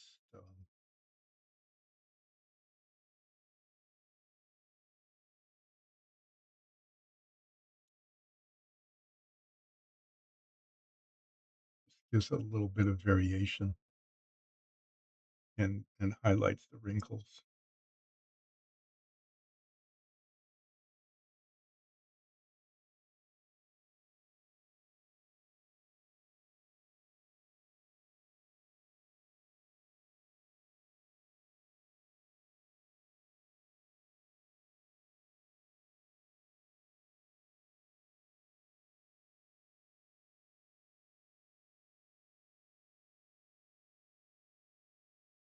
Yeah, I'm probably missing some spots, but I can't. At some point, I just have to say, you know, it is what it is, and then move along. Well, there.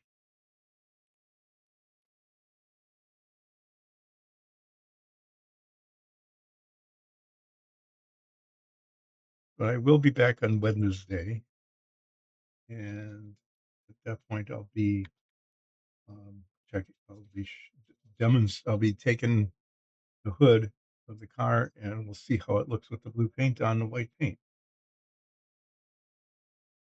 and hopefully it'll be okay.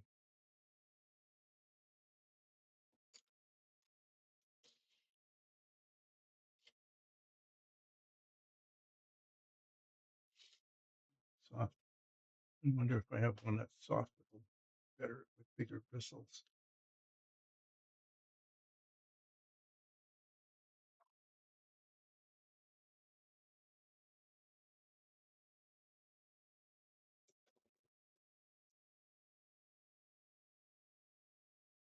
Oh, the tail. I can't forget the tail. Well, I can forget the tail. I don't want to forget the tail.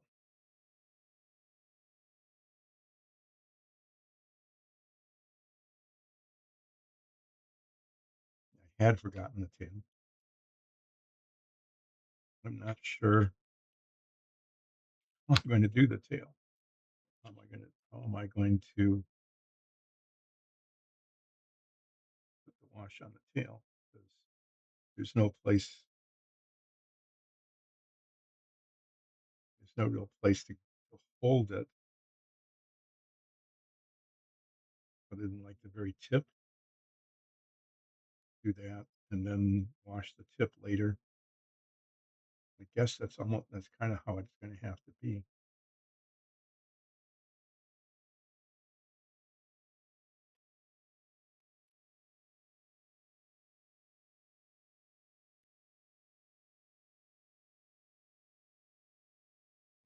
So, and then I'll pretend that it's like tapered at the tip of the tail. It might be a little darker or a little lighter. I'm not sure. Oh, okay. See if this works. Stick it in here.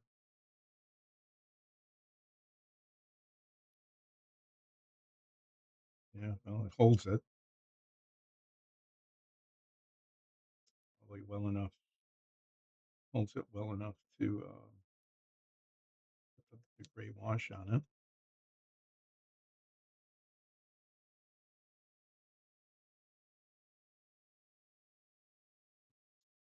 Okay.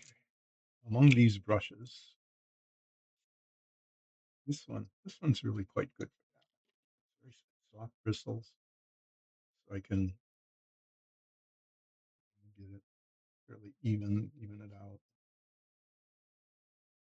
The bristles are, they tapered well enough so they're not just getting everywhere.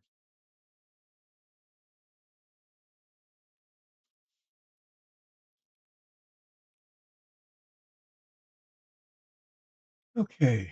I think I'm gonna just do the tail first. It's like the least risky thing.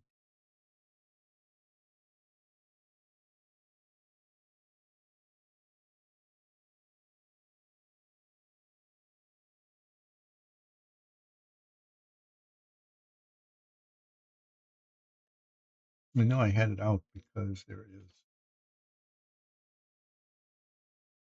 Because I haven't put anything away in weeks.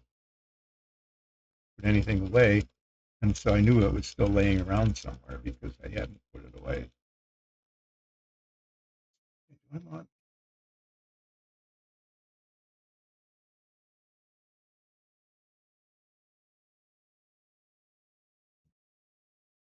Just looking around, there's always a little spot. There's just always a little spot. And there's the spot that falls into the always category there. See? Yeah, this could be a little bit better. It's right here on the base of the ear, right here.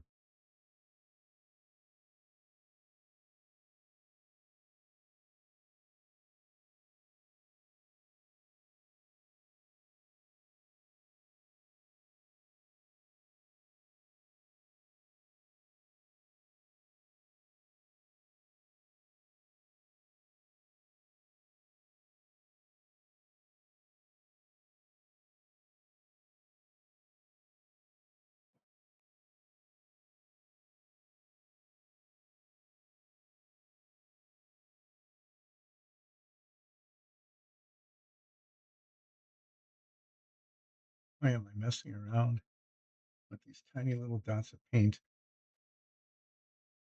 on a rafting model?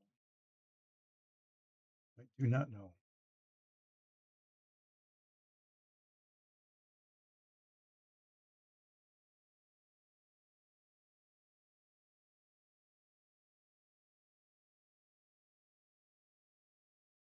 But there it is. I guess maybe just to waste a little time. Maybe use up more time.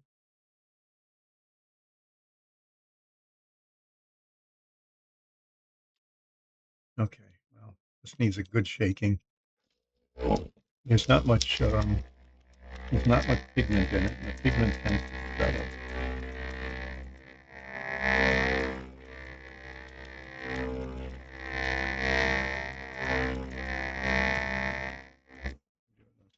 You're gonna have to do this more than once.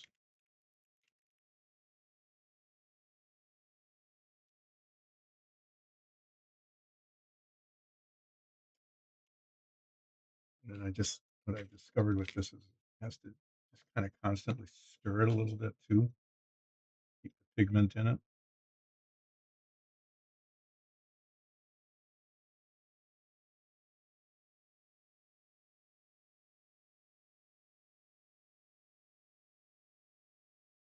Keep the pigment suspended. I might have to do, I don't know, some striping with this.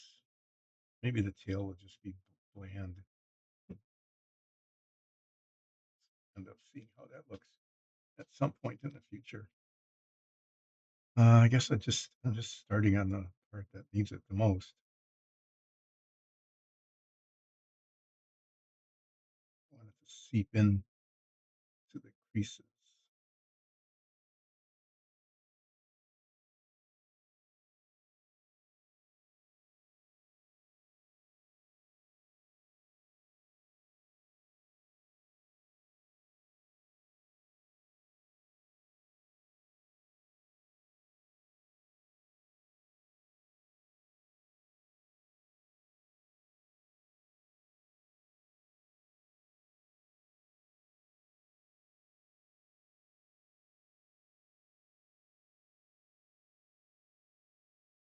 I might just let it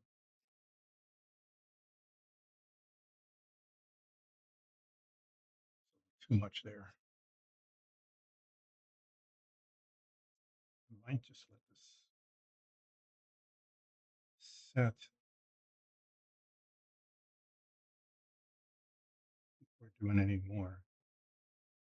I also want it right on the pink. A little bit of this on the pink gum there.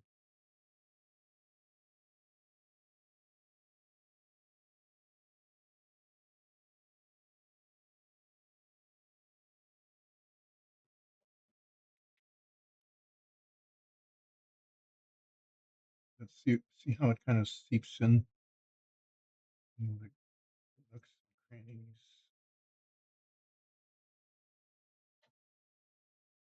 That's what it's supposed to do, and just make those darker than the area around it.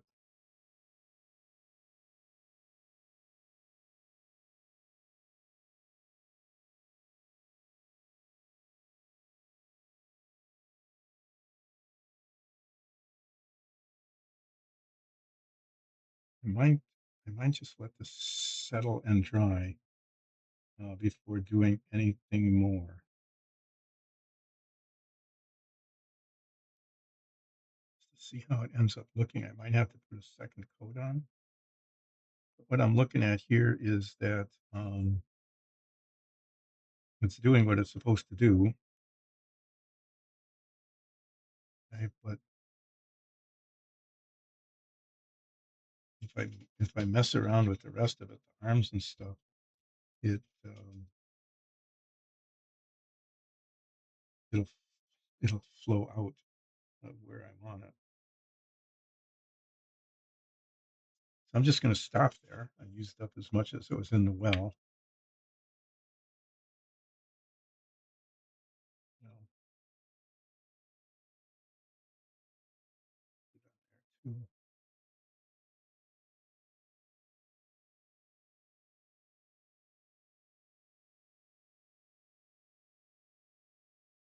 I'm gonna let that dry and end up seeing how it looks. I need to do the same to the feet and the arms and the back. I'm a little tempted to do it on the ears, but I don't know what will happen if I do. And there's no way to test it. And if it doesn't work, then it's a real mess. Then it becomes unfixable. I guess I'm not going to try something that might end up looking pretty good, but then would become unfixable.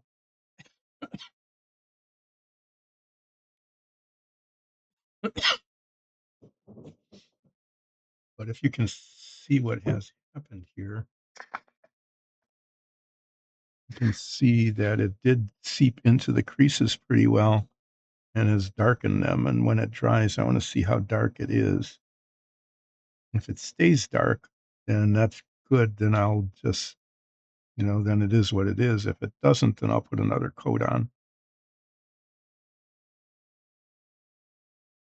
Here, you can watch the upside. I'm not going to move it around. It's just going to stay that way. You can watch the upside down Fink face. He's very happy. He's very happy to see you. Um, what will I do while that's drying? I can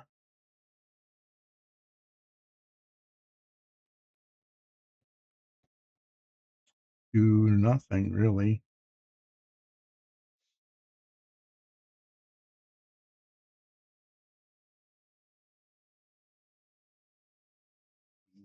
Probably clean up. This is such a mess. Well, I'll wait until these are done because I don't remember which paints go on where exactly. Okay, I'm not exactly sure where what goes where, and if I put them away, then I'll have a harder time finding them and identifying them. So I'm going to just let this dry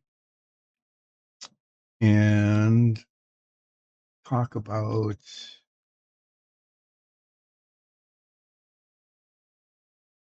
what's next. I've got the GT350, but that's actually going to take all the way into next week just because of what's left. It looks like it's like almost done, and it is almost done compared to starting. Way closer to being finished than when I started. I can say that with great certainty that it is much closer to being finished than when I hadn't yet opened the box. I got the inside of it done. I should show people that. Why not? I'll take a chance. I'll just lean over stuff and reach and show the progress that has been made on the GT350. If you were here last week, Friday, you got to watch me try to test fit parts, and in so doing, breaking parts off that had to be reattached. There were like 5 or 6 of those things. But the wheels are done. Where great camera here, all black on black. It's really hard to see, isn't it? The wheels are done. I got those put together. That was kind of a chore because the rubber tires had gotten hard, and I got the chrome parts in okay, but I actually had to file down and reduce the diameter of the inner wheels and then retouch them with black paint because they didn't fit. This There was a great deal of breakage here. The engine fell out. It was held on nicely by friction, but as I was attempting to test fit this part into the body of the car, which turned out to be quite a chore. It didn't really work very much. I broke off one of the exhausts and the engine fell out. I had to reattach the engine. It it's okay. It's in there now. This is going to end up going on here like this, and so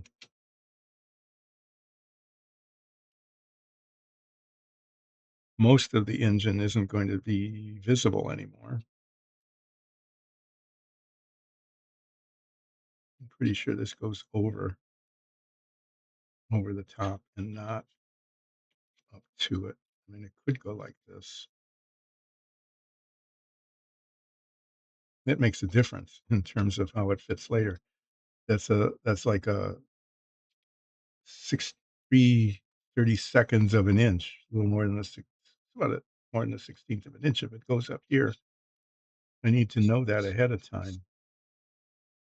Well, actually, I don't because doesn't this doesn't get attached to the bottom of the car. This gets attached to the inside of the body of the car, which I can't demonstrate now because it's all taped up. But this either goes like this or this. I'm thinking like that. And then, the body of the car fits over the top of this, and then I have to say the inside came out okay, okay? They got the wood look kind of on the steering wheel. I got the medallion in the center pretty much. Yeah, it's not perfect, but the plastic itself isn't perfect. I got the radio and the chrome around the glove compartment and around the speedometer and the tachometer and the oil pressure gauge, and the stick shift came out okay. Little turn signal lever, okay, that's okay. And I finally got the door handles and I don't know if you can even see them here, the door handles and the window cranks and what is I hope that's dust. Where'd my toothpick go? It's just a white spot there. That's just a reflection. Okay, so these bits are came out okay. Okay. And eventually this goes inside the car body and gets cemented in there somehow. And then this goes inside the car body from the bottom, and eventually it will look like that with the body of the car over it, and the stripes will be beautiful, or not. Guess it goes like that. 'Cause it has to. Well, it'll either fit or it won't. So I made a lot of progress on this. You can see a lot of the detail is done, and it came out pretty much okay. And it's all down to the outside of the car body now, and whether or not that ends up looking okay when with the blue with the white stripe.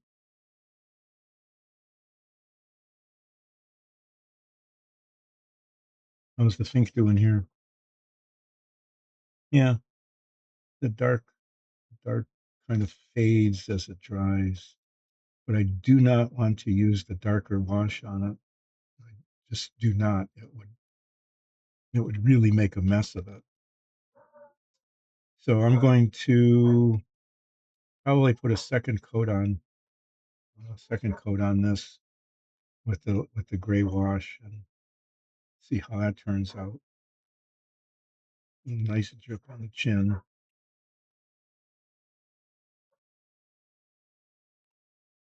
But it's not drying, and it's not drying very fast, so that's an issue.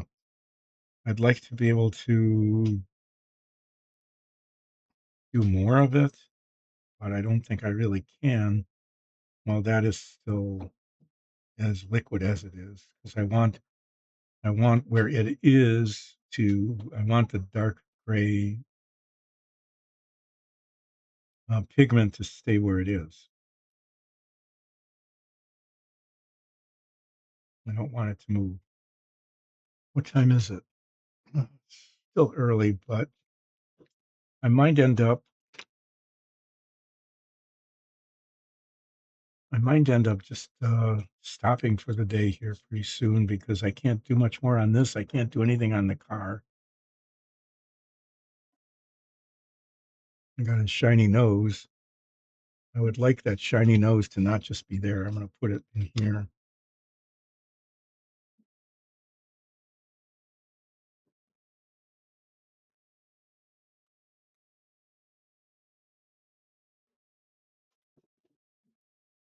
Um,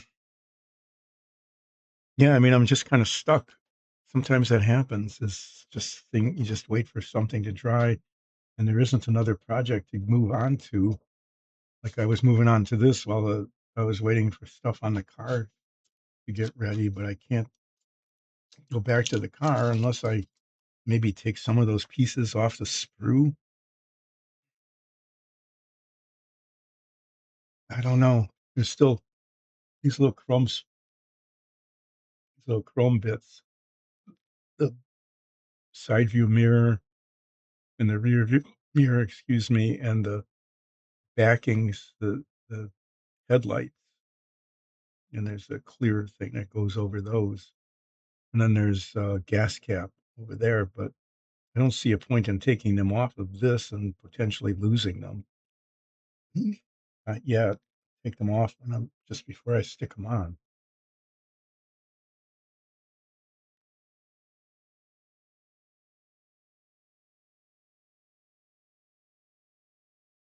Well, here, this is what I'm gonna do. I'm gonna just leave this. I can't even, I don't know. I'm not even gonna put a paper towel over it because I don't want to mess up the wash that's sitting there in the creases. Just want that to stay where it is. Yeah, I kind of stuck myself here. I could talk about, well, I'll talk about the dinosaur a little bit. I know what I'll do. I'll talk about dinosaur and then Dungeons and Dragons, and then end up like a half hour early today. So this guy, this is one of the original Jurassic Park models, copyrighted 1992. Yep, trademarked and copyrighted both. In 1992, I bought it shortly after that, so this has been sitting around a good long time. I actually put it together and filled in the seams with auto body putty, and then I've just reprimed it. And I'm gonna paint this for Nicole because Nikki, who plays Zoya Ansul in our D&D show, really likes Stegosauruses, and she said, "Well, why don't you paint it, make it look like a scarlet macaw?" So I'm gonna get some pictures of a scarlet macaw to get a sense of, the red and blue and yellow and cream colors where they are. Um, I got primary colors of paint. I just bought blue for the car, so I got that. And I've got other blues, flat blues, different shades of blues and reds that I can use to kind of shade things. So this is going to look not at all like you would imagine the dinosaur to look. It's going to look like a hyacinth macaw, Stegosaurus. But this stream is not about that. It's about our dice. It's a spinoff of our Dice and Dungeons show, and I've done this over and over and over, but I'll do it again. Is started by doing dungeon tunnels, and I've got some here.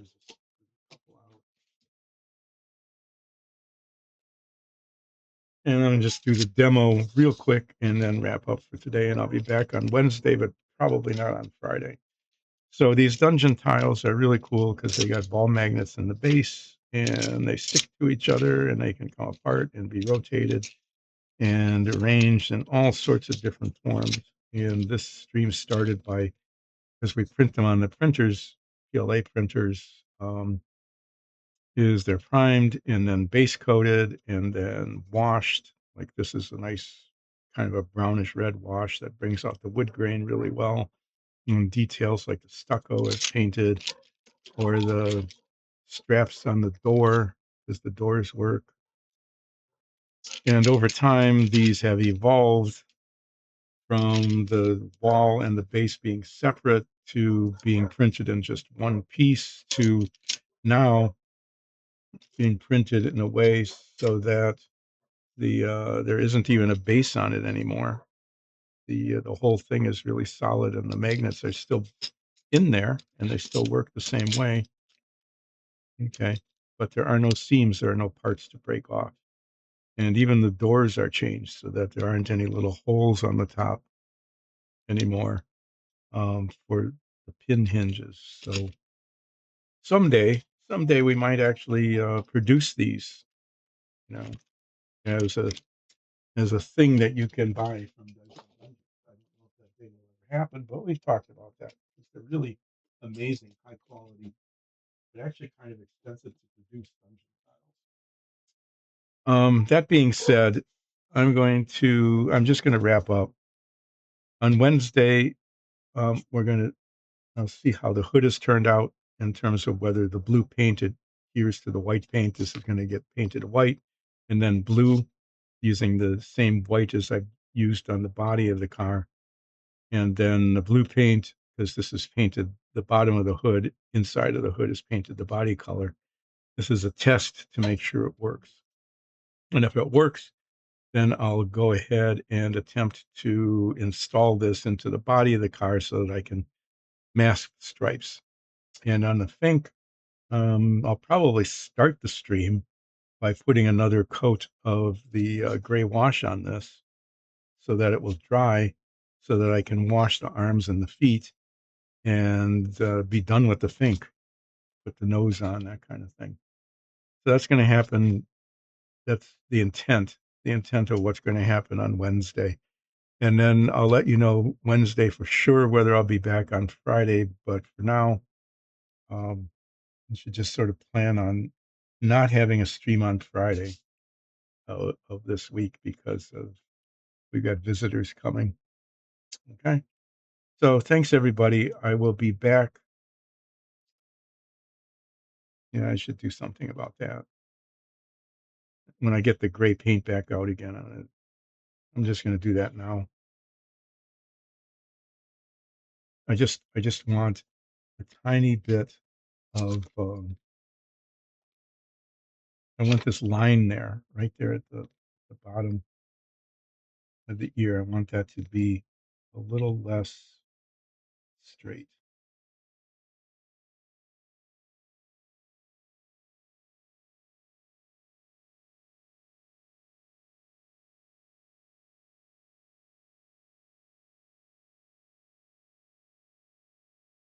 I want it to look more like that.